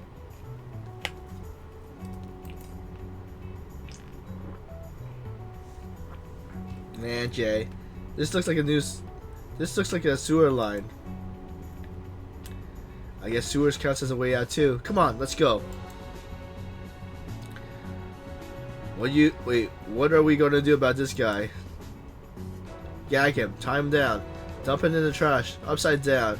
Trash belongs in the dumpster, fellas.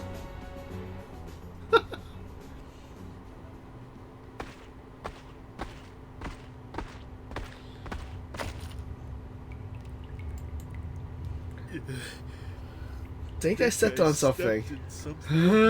What did he step in?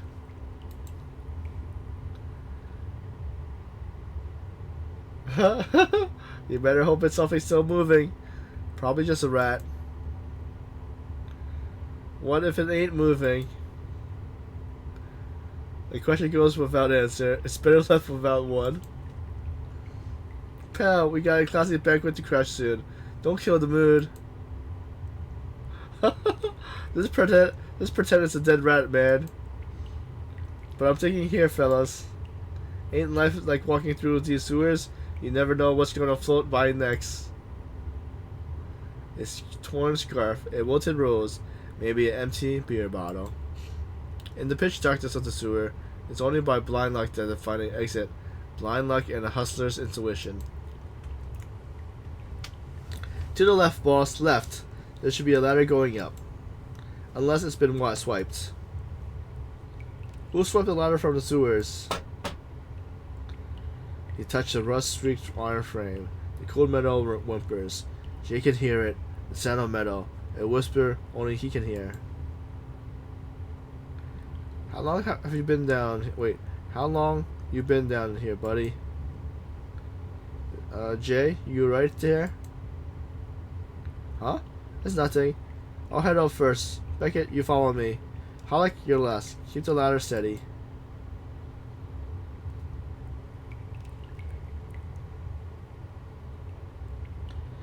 Don't rush now. Let us climb up first. Reeks like hell here.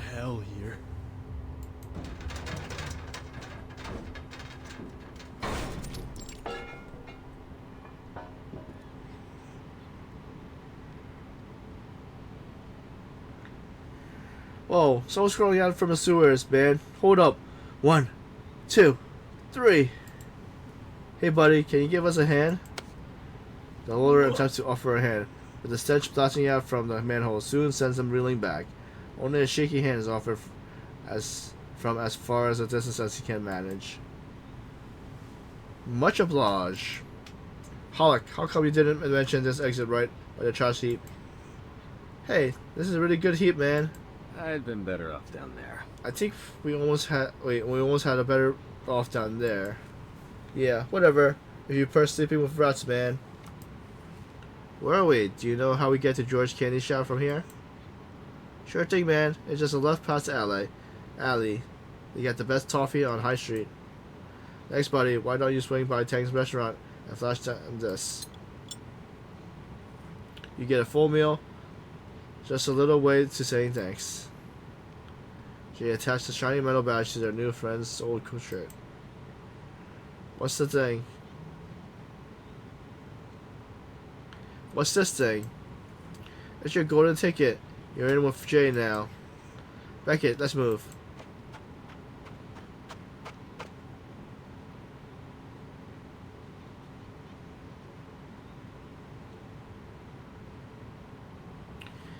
Don't lose it, and remember, if any of your friends need a meal too, tell them to find Jay at Tank's restaurant.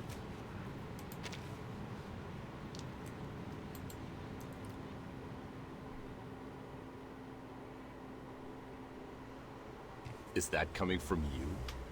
Jesus, is that Rick coming off of you? Yeah, man. Yeah, made a detail through the rat candles on the way here. Those guys are linked to the Grand Avenue Greg. Though a guy called Agent R, he's the one with ties to the real big shots. They're meeting up tonight at the Silver Gate Hotel. Silver Gate Hotel.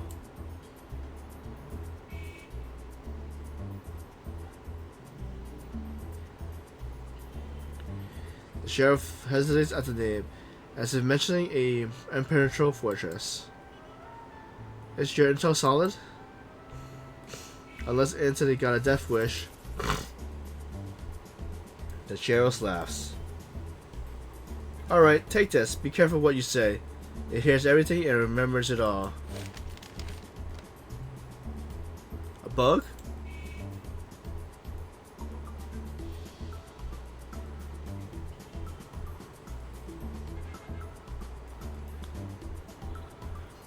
Yeah, a wireless piece of arcanum tech issued by the police.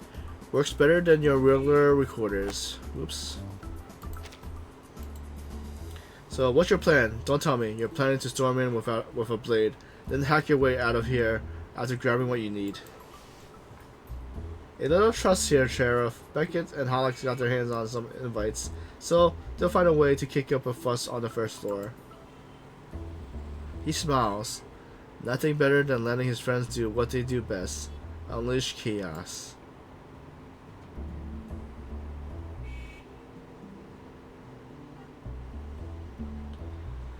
I found a way to sneak in through the top. Lift all the juicy goods. You can show up at the hotel at 8 tonight with the usual crowd. Journals, cops, the whole 9 yards.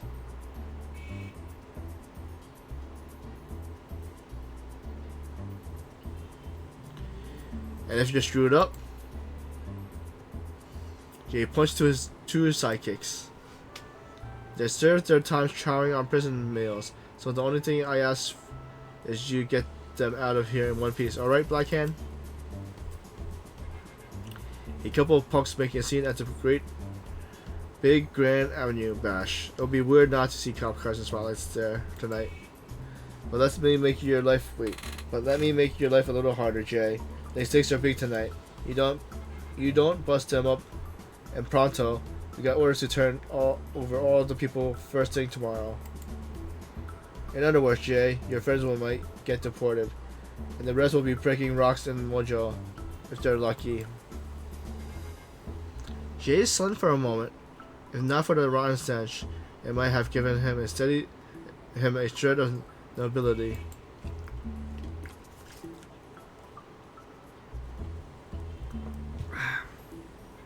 I promised my friends a way out. I'll get it done, Blackhand.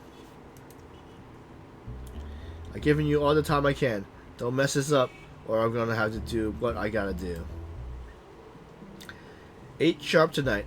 Earlier better. I'll pop up once I snag the proof. Just meet at the entrance of Kim's jewelry store. Fellas, time to clean up and suit up. We gotta roll.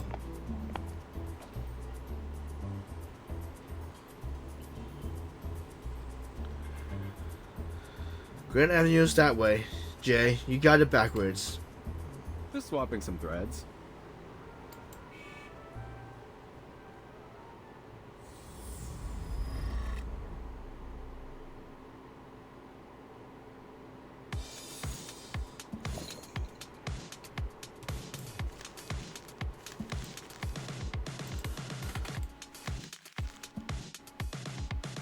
Yep, so 2 more stages, and then we have the survey.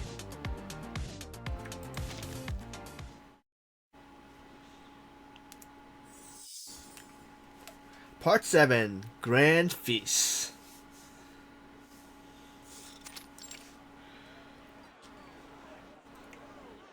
Oh, your employer seems to have real class. May he be interested in authentic miniature horse murals? Crushed into powder, mixed into your bedtime milk, then ensure street dreams every night.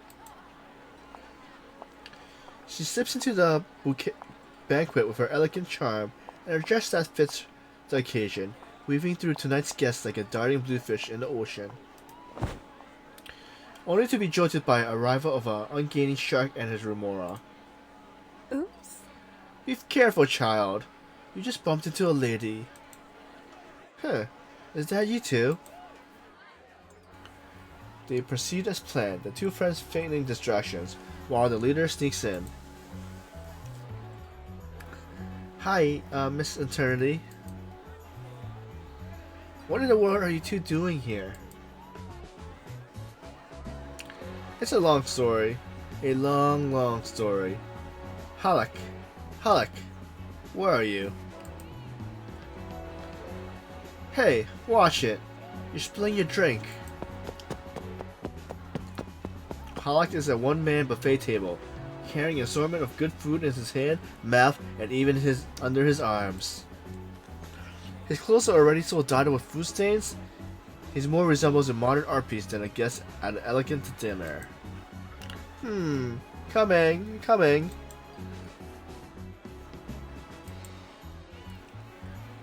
Beckett barely sniffles a laugh, trying as best as he can to keep his mind on the mission.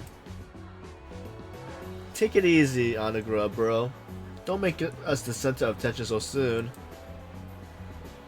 Beckett, they got lobster, little hot dogs, suckling pig. I never eaten so good. All freaking mine. How sightly. Who let them in? We got invites, miss. We're on we're Mr. Anthony's +1. Dude, ease up on the munching. You can't cut off a man's meal time. I freaking told you to stop eating. You got cocktail in your ears? If people see us like this, we'll shame Boss Anthony. Anthony's a bum. What? Bum? See the boss is a bum one? More time? I dare ya. If we can't stuff our faces, then what's the point of sticking with him, huh? I can't get my fill? Then nobody's gonna!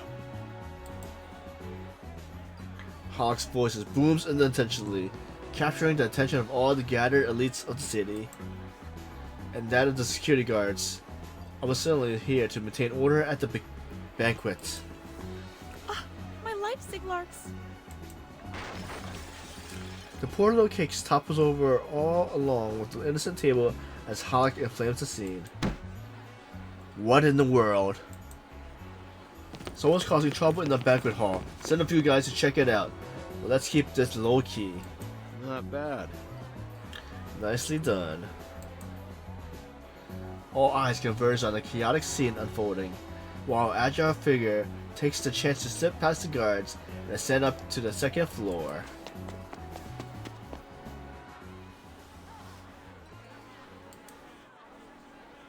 Hey, what's going on down there? We're gonna need a few more hands. Some big dude stirring up trouble. Can't keep him down. Bewildered by his sheer confidence, the giant rushes down the stairs to join the scene. Everything's going smoother than expected. Jay feints a calm step as he moves unhurriedly through the rooms, arriving at a lavishing decorated door. This looks like the place. The infiltrator slips in after a single glance backwards.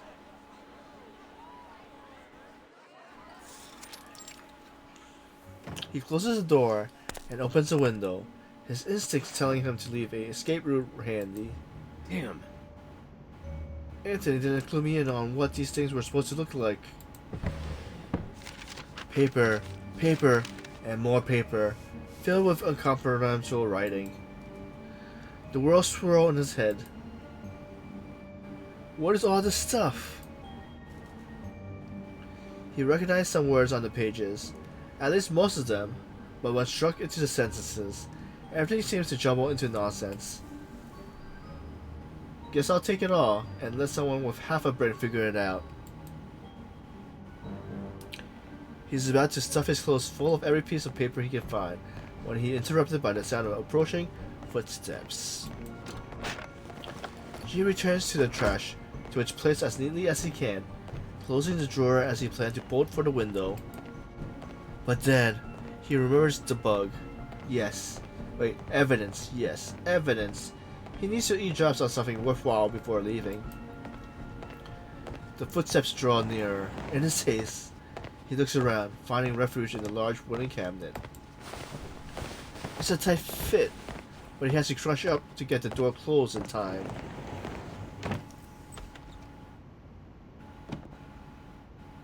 Close that window. Who was on this door? Tough, boss. That brat. I'll make sure to teach him a lesson. Let it go for now. It seems like nothing's out of place. We can't afford an unnecessary mess. How are things going with the new complex? Everything's on track. Hong Sun's familiar voice is as smooth as iron paper. He's confident, cocky, even, assured that everything is going as planned. Our employer does not wish his name to appear in any negative news report. Do you understand? Jay's pocketbook silently records their words, as Jay struggles to hold himself still in the awkward position. We must put more pressure on the rest of these Mongol shops. We plan to do just that. Once the new complex opens, that side of the business will be under your direction. Leave 2 men here. We can't afford any unnecessary risks. The rest of you can go down and eat, but keep a low profile. You heard him. You two stay. Everyone else, out. Got it, boss. As most of the guard leaves, there's a noticeable shift in the mood of the room. You have been sloppy lately. You were instructed to handle things gracefully. Instead, what do I hear?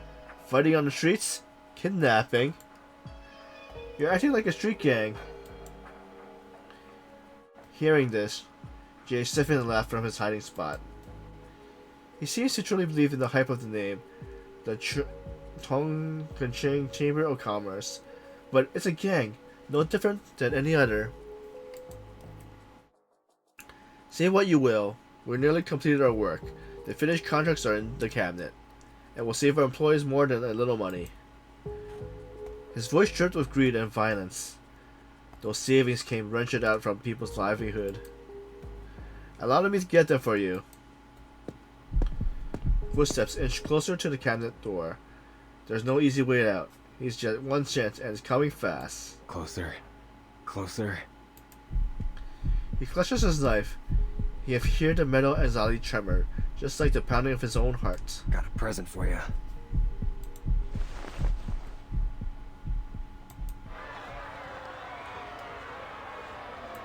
What?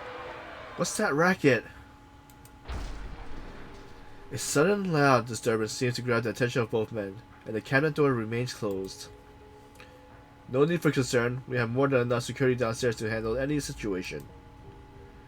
I'll go take a look, boss. Let's go, bro. Time for a little workout. As the bodyguards are about to leave, the mysterious angel rubs his forehead, then waves his hand to stop them. Stay put, if as you say, there are enough men downstairs. I need you here, and leave the cabinet alone, Hong Sang. I don't have time to read every scribble. I only need to know it's done. As you wish. But it is as I said, everything is taken care of. Sure. But are things being done properly? That's my concern. It already seems like we attracted unnecessary attention. Following his eye line, Hong Sang looks at the window to the gathering mass of logo-covered white vangs, reporters by the dozen. Reporters? That shouldn't be. We pay to keep their attention elsewhere. I can't stay. Take care of our guests. Jay breathes a sigh of relief as Hong Sang's feet move away from the cabinet. Go down to the first floor. Make sure things run smoothly. In a hurried fashion, the men and the bodyguards leave the room. As the lights switch out, Jay cautiously emerges from his hiding spot. That's all? The pages are filled with dense legal lists and text that far surpasses Jay's comprehension.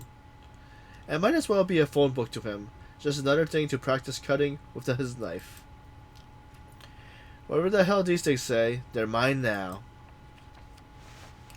He pockets the documents, tucking them into his clothes, and moves to leave through the door, only to find himself face face to face with the turning guard. Who are you?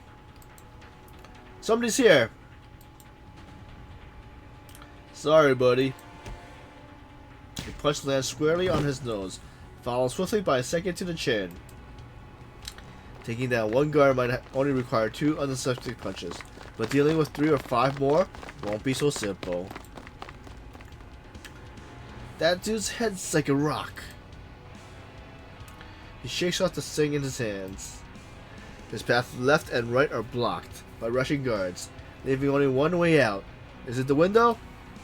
The room behind him, back to the window, now unfortunately closed. Later, fellas. He crashes shoulder first into the window, tumbling down to the grass below. Thankfully, this time he isn't quite so far up. He dusts himself off and proudly flips the bird. But before he makes his clean getaway, a bottle of wine spills down on him from above. Damn.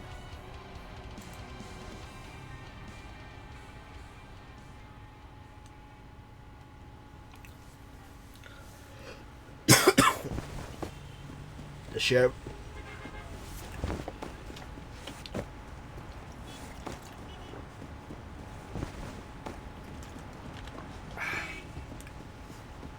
The sheriff is waiting by the phone booth, as they agreed.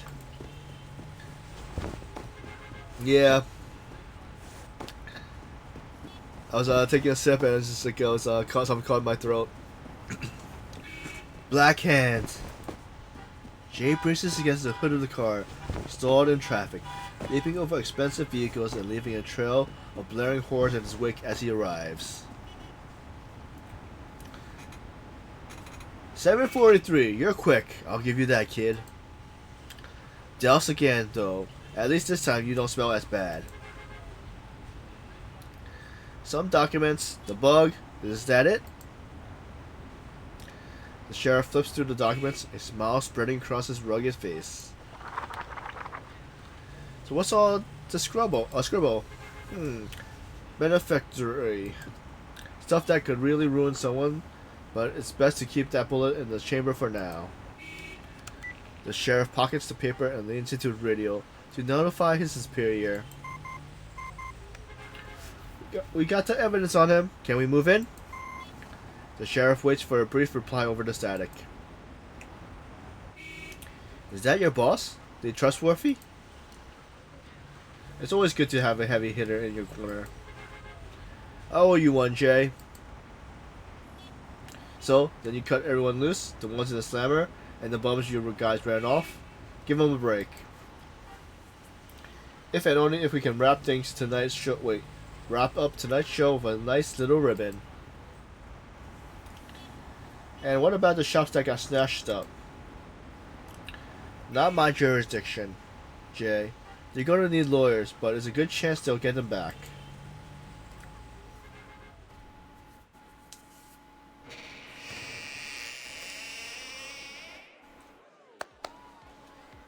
Apologies for interrupting the banquet, everyone. But as San Francisco's good sheriff, it's my duty to make sure we keep law and order in a fair city. Ah, Sheriff, perfect timing. I need you to arrest these 2 hooligans disturbing our banquet. Not why I'm here, Chief. I was told there's some illegal activities going on, and I'm not talking about the rude dinner guests. Out of the way. We're going in. Please, Sheriff.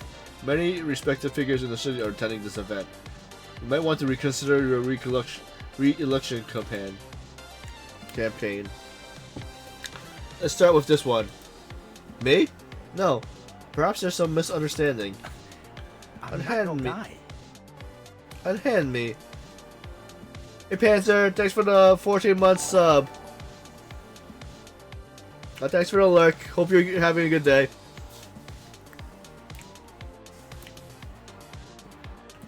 Unhand me. I'm not some common crook. Not a common one, that's for sure. We'll discuss your charges in detail back at the precinct. Hold on, Blackhand. I'm warning you. I have many connections in the city. Powerful connections. And I'm warning you. Those connections are going to dry up fast with the evidence I got on you.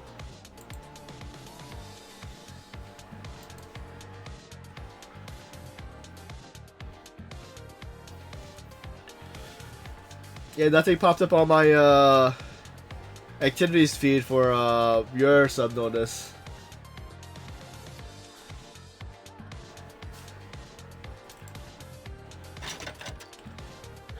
As the red-faced gang leader wrists are cuffed, he looks back to his familiar face with a wide and devilish grin. Beneath the spotlight now, fixed on the hotel, Jay spots a figure quietly leaving under the resort of bodyguards with black umbrellas, slipping into a car by the side door. That must be our Agent R. Agent R, is that Jay? We'll see. You'll regret this. Yeah. Enjoy the view from the Slammers. Oh, and say hi to all my pals. I'm sure they'll be happy to see you. You guys must have a ton to talk about. Since you're the one who put them in there. The dust settles, but the hero is still hungry. Jay, where are you off to? Oh, man. Man, give me a break. I haven't hit the dinner table yet. There's a room full of top-notch grub and booze going to waste.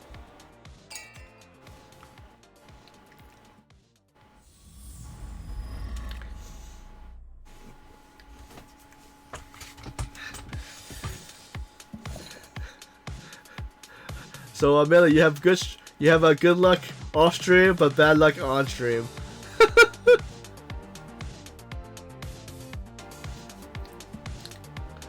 Stage 8, the guys.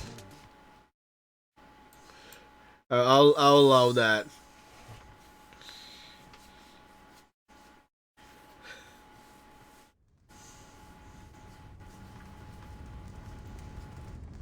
Good. Chill off now. Be cool. Where's Jay at right now? Where is he at? Is this some building? Is he trapped in a building? I said cool it. Oh, he's a blacksmith. He's making something. Sparks fly. Each hammer strikes land with a whipping crack. Jay exerts all his strength to tame the restless metal, his muscular frame shedding sweat in the glow of the flames. Copper and tin, when combined, are temperamental and irritable, always reluctant to cooperate with Jay. The two metals bicker ceaselessness until they reunite in the flames. Forging bronze, though it's not nearly as difficult as dealing with steel, which manages to temper on its own. He must be forceful, seizing the moment, forcing the uncooperative metal to bond in the heat. Iron is prouder and more stubborn than the others. Taming it requires a torch more noble and persuasion. He strets and strut, each hammer strikes echoing as the reverberation transfers his spine, his darts eventually earning the medal of approval.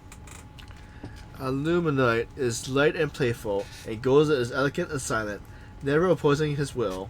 Cool it. The metal resists purposely, but after a decisive strike of Jay's hammer, all becomes still. Each and every metal eventually submits to him, like a wild horse accepting its master. A new sword is about to be born. Here's hoping you're not as bloodthirsty as some of your predecessors. A good sword should only come out when it's really needed, pal. Jay sets aside his tools, downs a jug of cool water, and wipes the sweat from his brow before picking up the metal badge. Nice. Very nice. A modest gift intended for his old friend, soon to be freed. A trinket of his own design that marks the wearer as a friend of Jay from H Street. Jay, someone's here for you. Another sword buying bigwig? His last deal didn't exactly go as planned.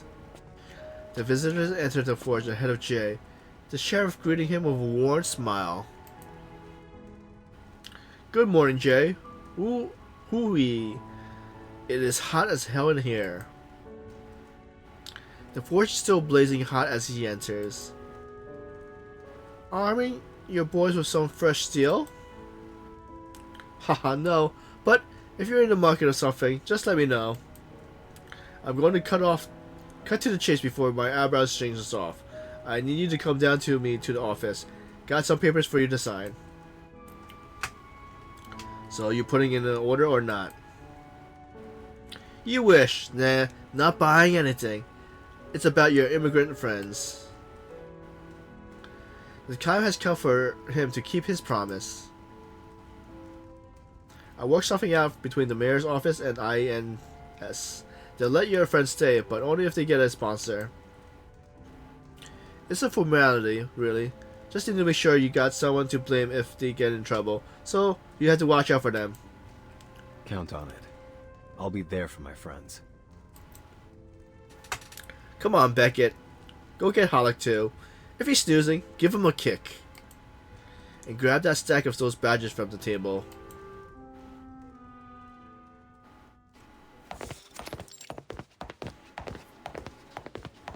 At the police station.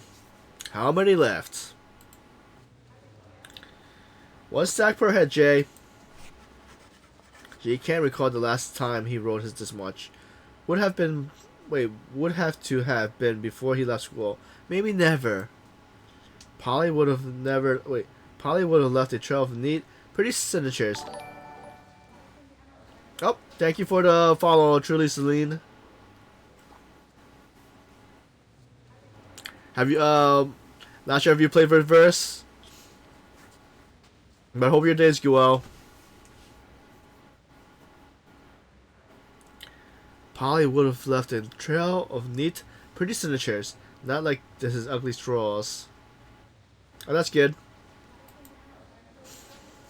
Are you, wasn't sure, do you also play Reverse 1999? And are you, like, caught up on the whole, story? Or behind?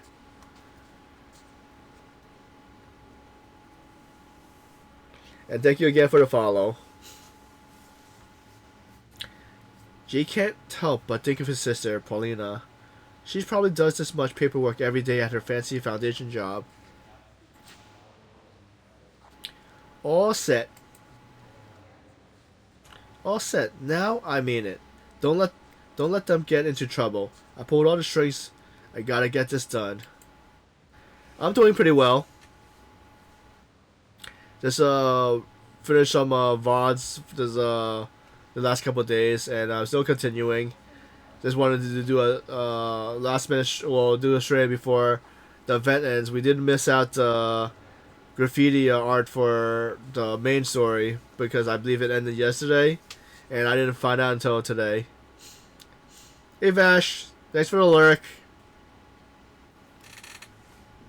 Stay put for a bit. The sheriff motions for him and his colleagues to depart, leaving the three companions waiting beside the mound of paperwork. Wasn't the last time we were here to bail Halleck out? It was Beckett after he slashed that dude's tires. I was trying to get you some extra work. You're welcome, buddy. But all the extra dough I got just went to your bail. Wait, how come I was left out of the loop on that little scheme? Well, it didn't work out, did it? So I learned my lesson. Only because you got busted.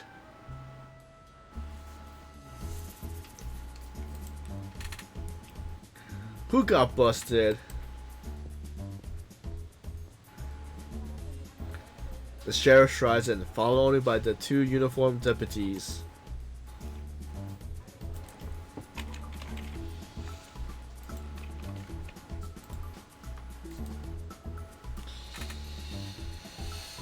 Just saying how glad you were that our courageous sheriff busted up those Grant Avenue boys. Sure, but I can't take the credit on that one. You fellows did the legwork. Yeah, I'm not sure why it's that's happened to Millie also. Nazi's popping up for sub. Of course, the bigwigs had already lawyered up. Looks like this time we're only going to nail the leftovers. But you're still going to honor our deal, right? Yeah, it ain't your fault the city's rotten. Besides, they've been making a fuss since they heard you were there. Here. Last thing I need is a riot. But I can't exactly have them go hooting and howling out of the pen.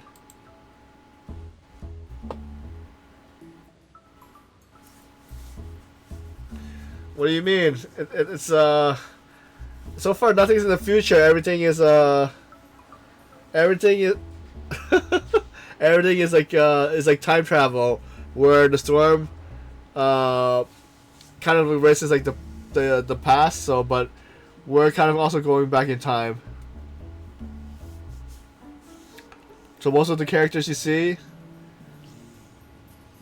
yeah, the one of the reasons I liked it was the artwork. The artwork is pretty nice for this game. 90s graphics. Wait, what do you mean?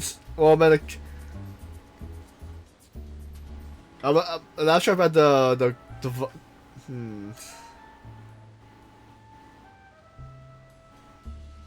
It maybe. I don't know.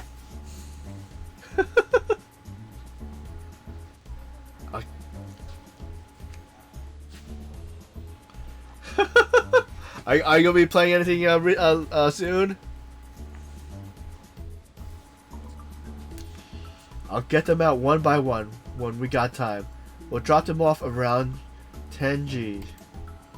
I'll play the Good Samaritan and cover their lunches too. Just make sure they don't get these.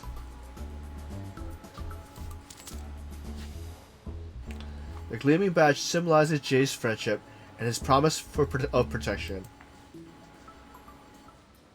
You're looking to be the sheriff of the underground, eh? Haha, alright.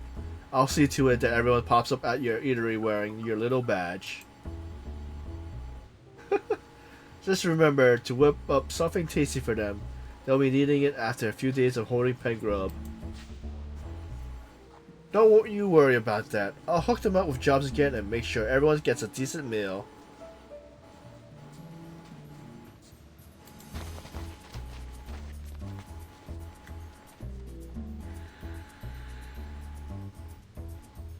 But first, the boys and I are gonna soak up some of the California sunshine.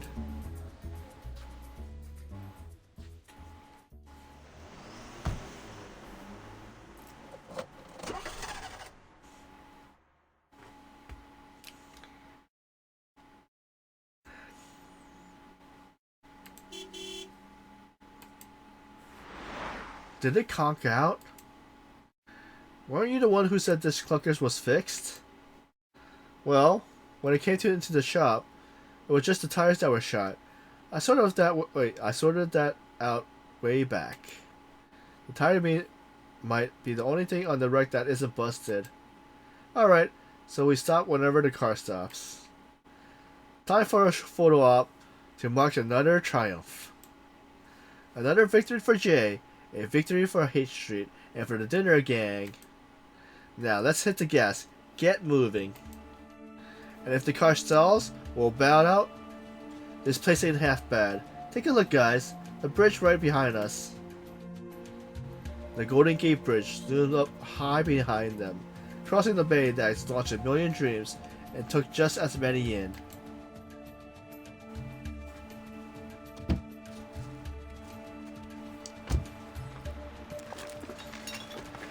The trio steps out on the curb, unloading the trunk's contents. Cameras, tripods, beers, fried chicken, fruit. After wrapping up the big job, it's only right to have a little fun. Help me out, Jay. I ain't too sharp with this stuff. Stick the timer in the shutter, wind it up, give us 10 seconds. Twist, twist, then press it down. Boom, Jay. We're good. The novice photographer isn't quite familiar with the device, a far cry from the hefty iron wrench he used to handling. It's showtime, Jay. Move it, buddy. Get over here. Pick up the pace. 10, 9, 8. 7, 6, 5. Pollock. Watch it. How did the photo come out? Holic tripped. He's he's blurry on the right.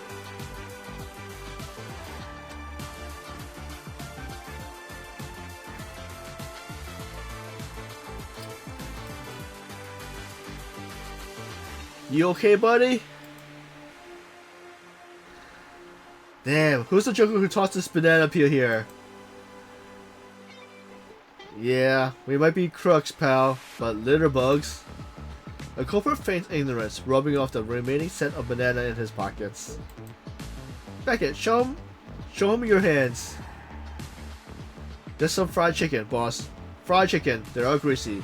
You don't want to see that. Beckett! Whoa, easy there, Holic. Careful you don't take another spill.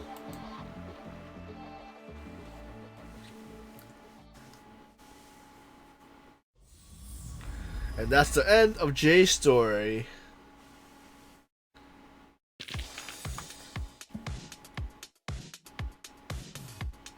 And now we got battles.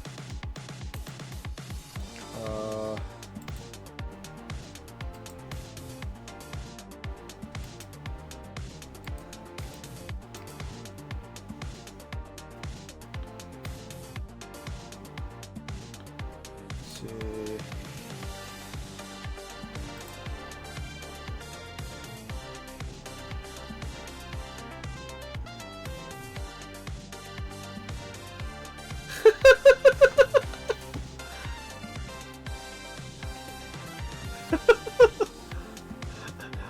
Are you not having any smoothies? No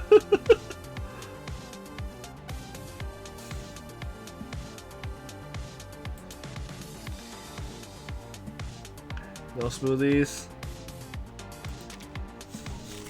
Oh wait, before we do this one, let me check. Do we have enough for rolls? Interesting things happen during night shifts. You meet a talking dog.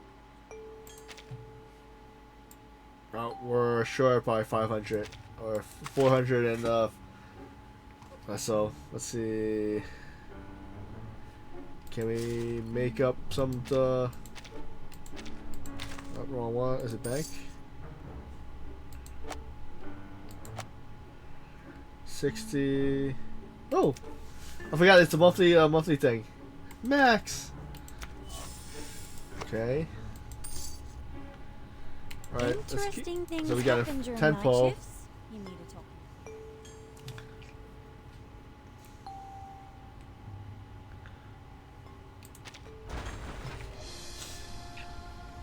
It's like, Millie, leave. We need good luck.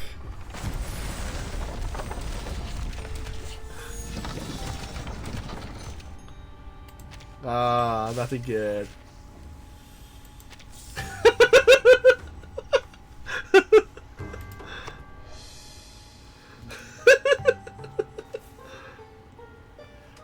Alright, I think let me check if there's another. Can we get some more stuff? 10. I don't think I need none of these, so let's see, 1, 2, 3. Is it 3? It's 3, 6. That'll be 4. During the restless nights of my adolescence, I had no one but Plappy.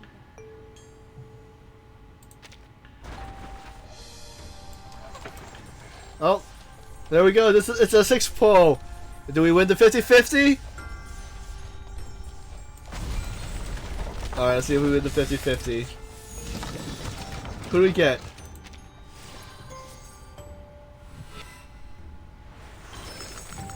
Oh, we got the new.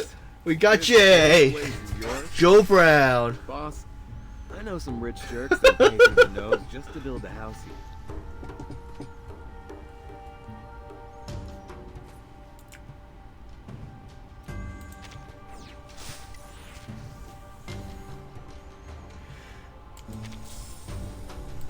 Alright. So we got the new character.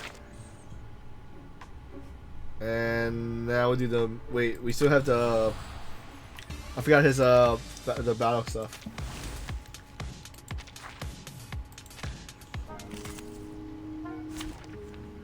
So we have Jay in the group. We'll see how we do.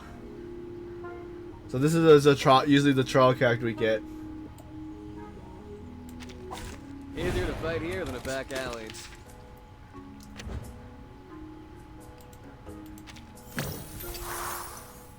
Oh, everybody gets burned, so that means I could bring ice on here.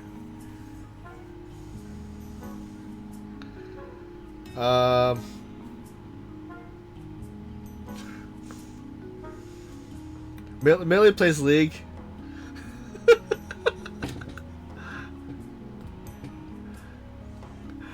I think I made a new account, then I found out I had an old account from back in college that had all the other skins. Let's see, debuff. Heat up the forge. Counter, is that all? Sharp blade. Why don't I introduce you to the lady in my life?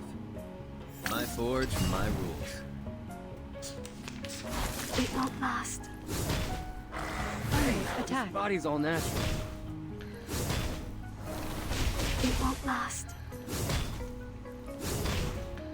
So he has a lot of counters. Time to heat up the forge. Charging. Which one hurts? This My one turn. or this one? Eliminate target. A traditional treatment. Under attack. Don't kill them all yet. No. We almost got to. We were about to see his ultimate.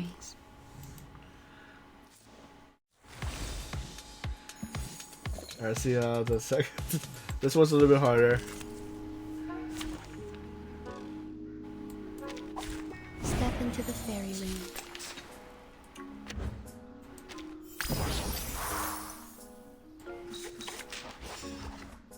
Time to heat up the forge. A sharp blade.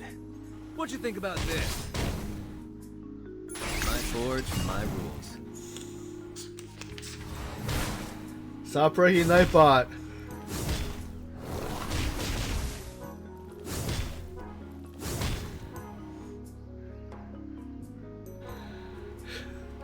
Oh, it wouldn't allow that one that where it says I play SD Sona. The term "she's my baby" was blocked.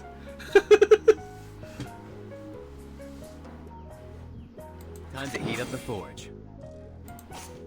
Is that a fire? Sharp blade. Or a Charging.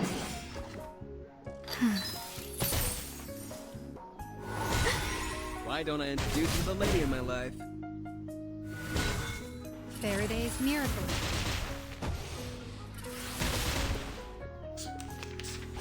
Alright, now we can see Jace. Wait, don't counter! Aww. The curtain has fallen.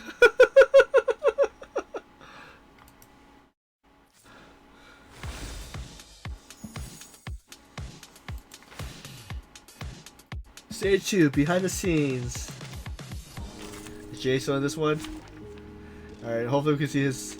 Well, not. I'm not trying to see. Is he gonna survive it?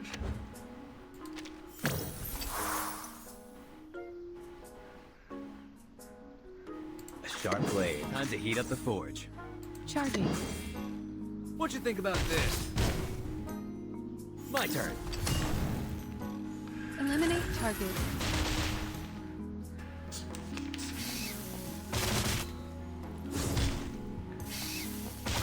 So Jace a good guy for counter attacks.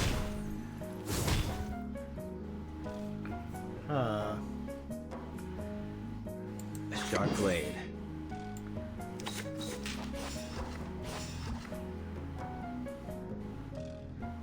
Loading. I'm an artist with steel. Faraday's miracle.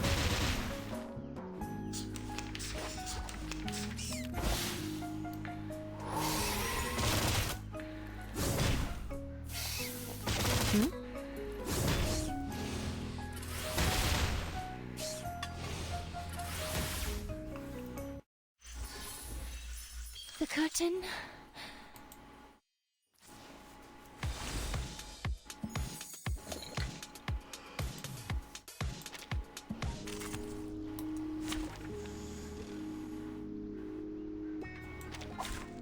off into the fairyland.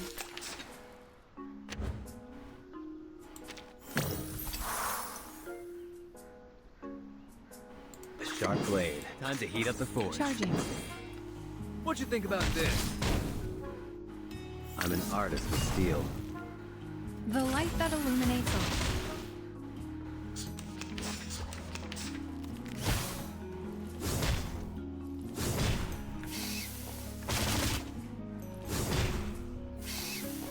Joe. What do you Danny. mean? I think you guys tried to teach me, but then I wasn't into it.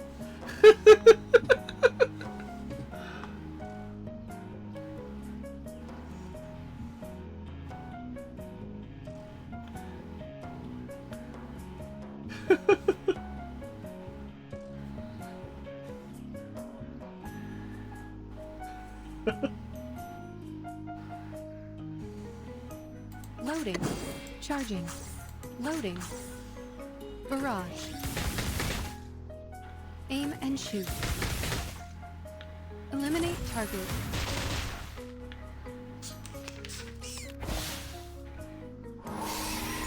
Hmm?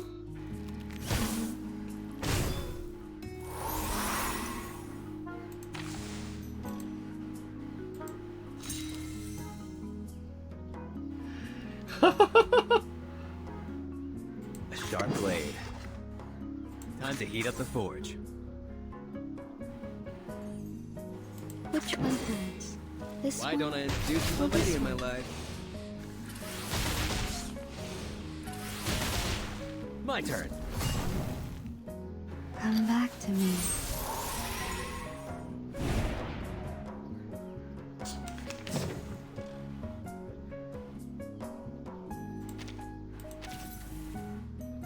I see his so You're special. on a ride to the corner of butt kicking Maine.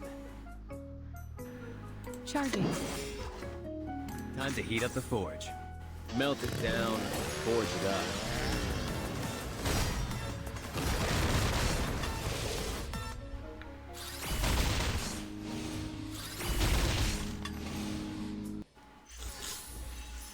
The curtain has fallen.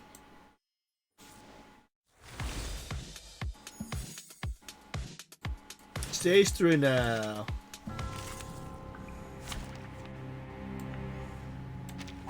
It's an honor to meet you.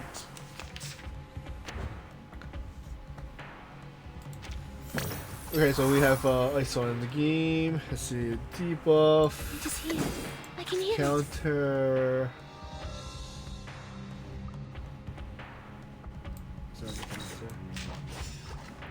Time to heat up the forge.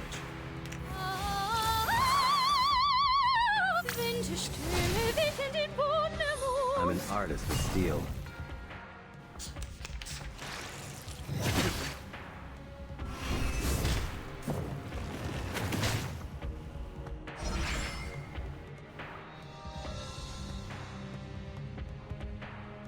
Ice silenced. Then we'll bring out Lucy.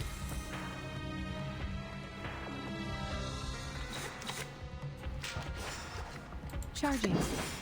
Loading.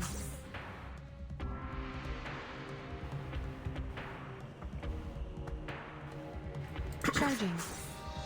Aim and shoot. Faraday's miracle. The light that illuminates all.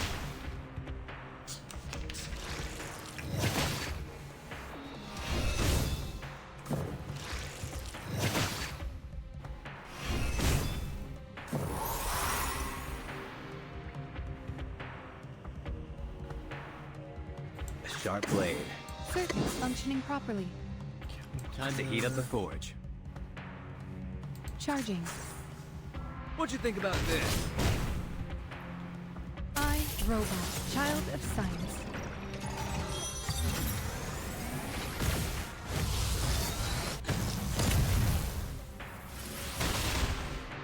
My forge, my rules. Barrage.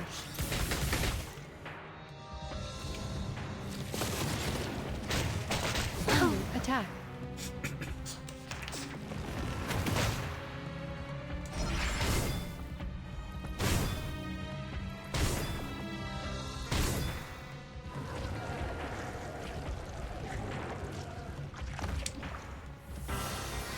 found it too. Perhaps it's a gift.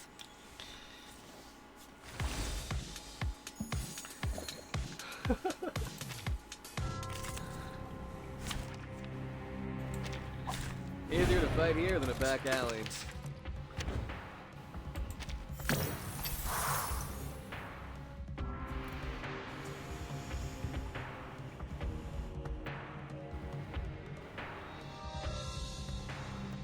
A sharp blade. Time to heat up the forge. It is here. Charging. What'd you think about this? I'm an artist with steel. Oh, this villains! The light that illuminates all.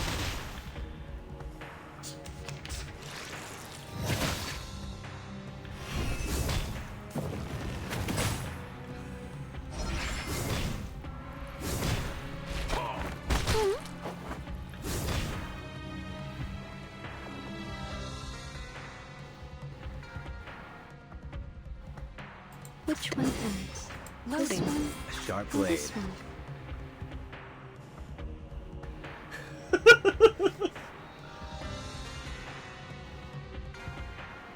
Is that a firefly? Huh. Aim and shoot. My turn. Come back to me.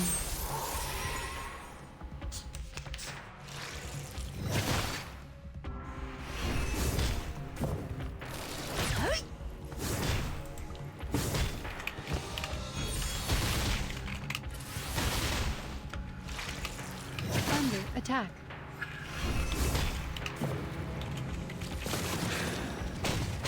It won't last.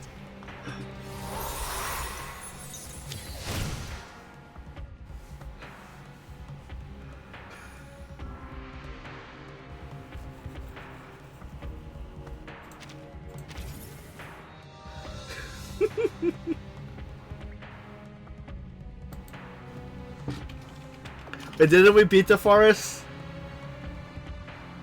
Yeah. I think that's one of the games we finished.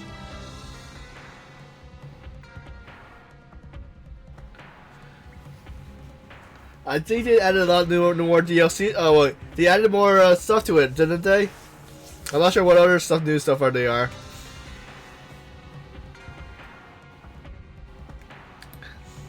Well, technically we beat the forest 2 3 or 4 times.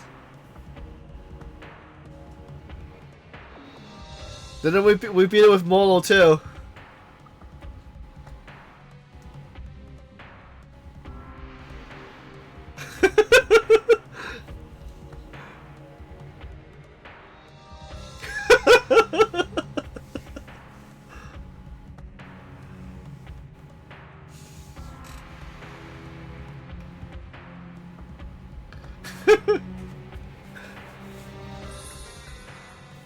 Rash was saying, don't play any toxic games, like League of Legends. He just wants to suffer. I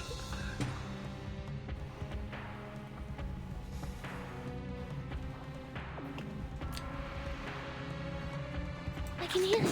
Charging. Loading. Which one ends? This one or this one? Eliminate target. Target confirmed.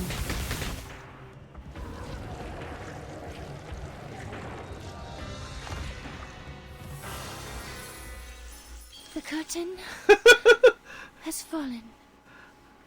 The first farms was pretty funny with the booby traps. Do we still have those clips?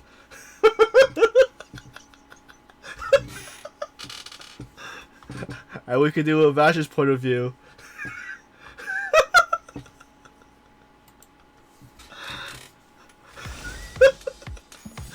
We got bored with the base, so I started putting booby traps at the zip lines.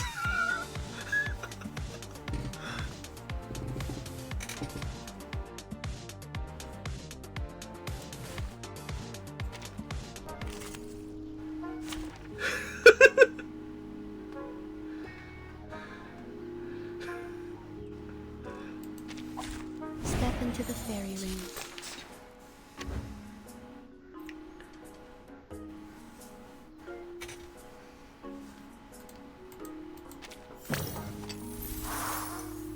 I can hear it. It is here.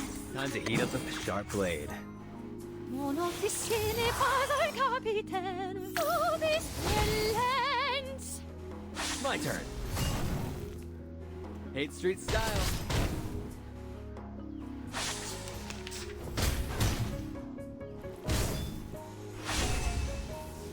Under attack.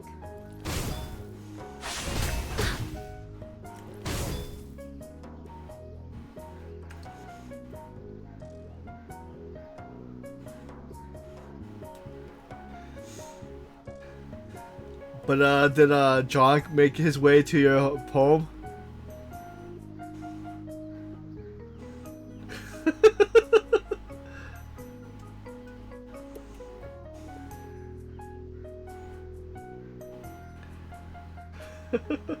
Which one hurts? This one or this one? I can hear it.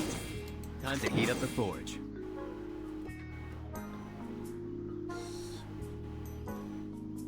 Charging.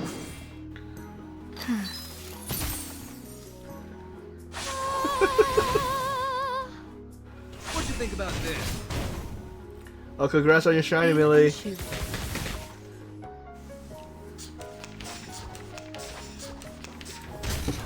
Do I even have that Pokemon? Too late though, but yep.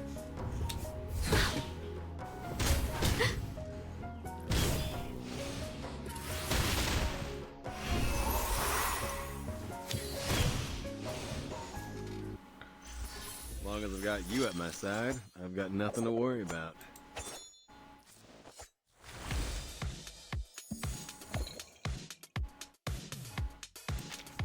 Genshin Impact. I took a break from it, and I think it was still a long break. Easier to fight here than a back alley.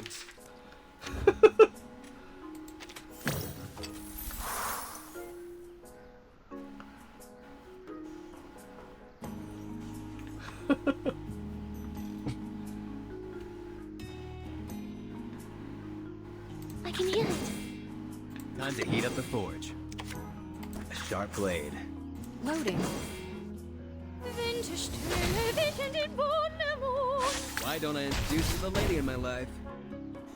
My turn. Eliminate target. Under attack.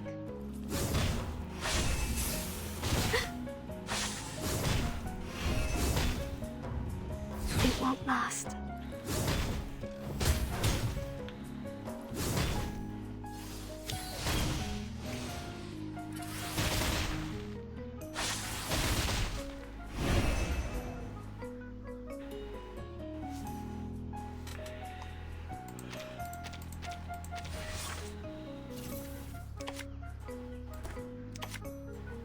Charging.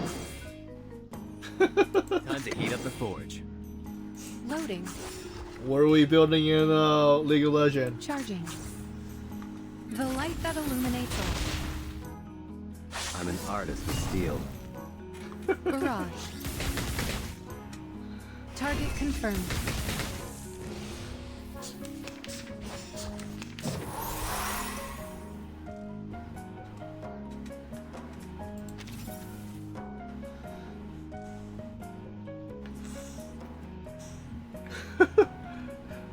Do I go to their base and booby trap their base? Circuits functioning properly. Is that a firefly? It is here. Fairy.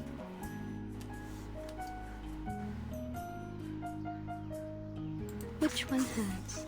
This one Robot. or this Child one? of science.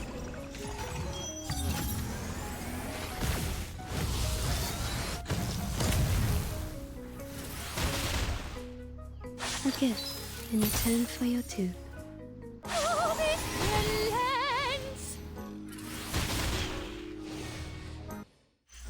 And now to return to my long-term mission. Rest.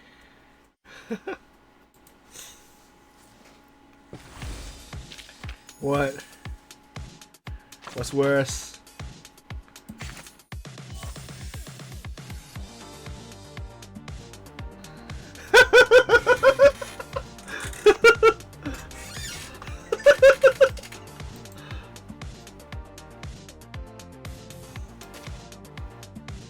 I still play it. I played that last stream.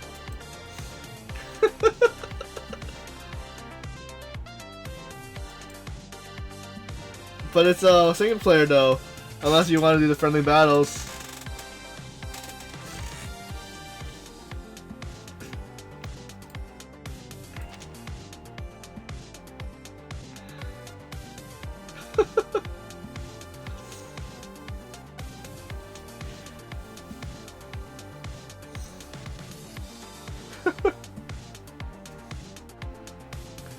What did Marvel Snap?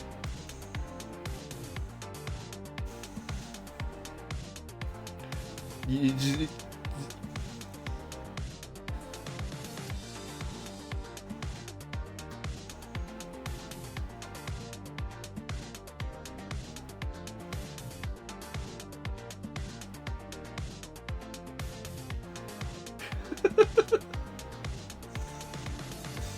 what are you guys talking about?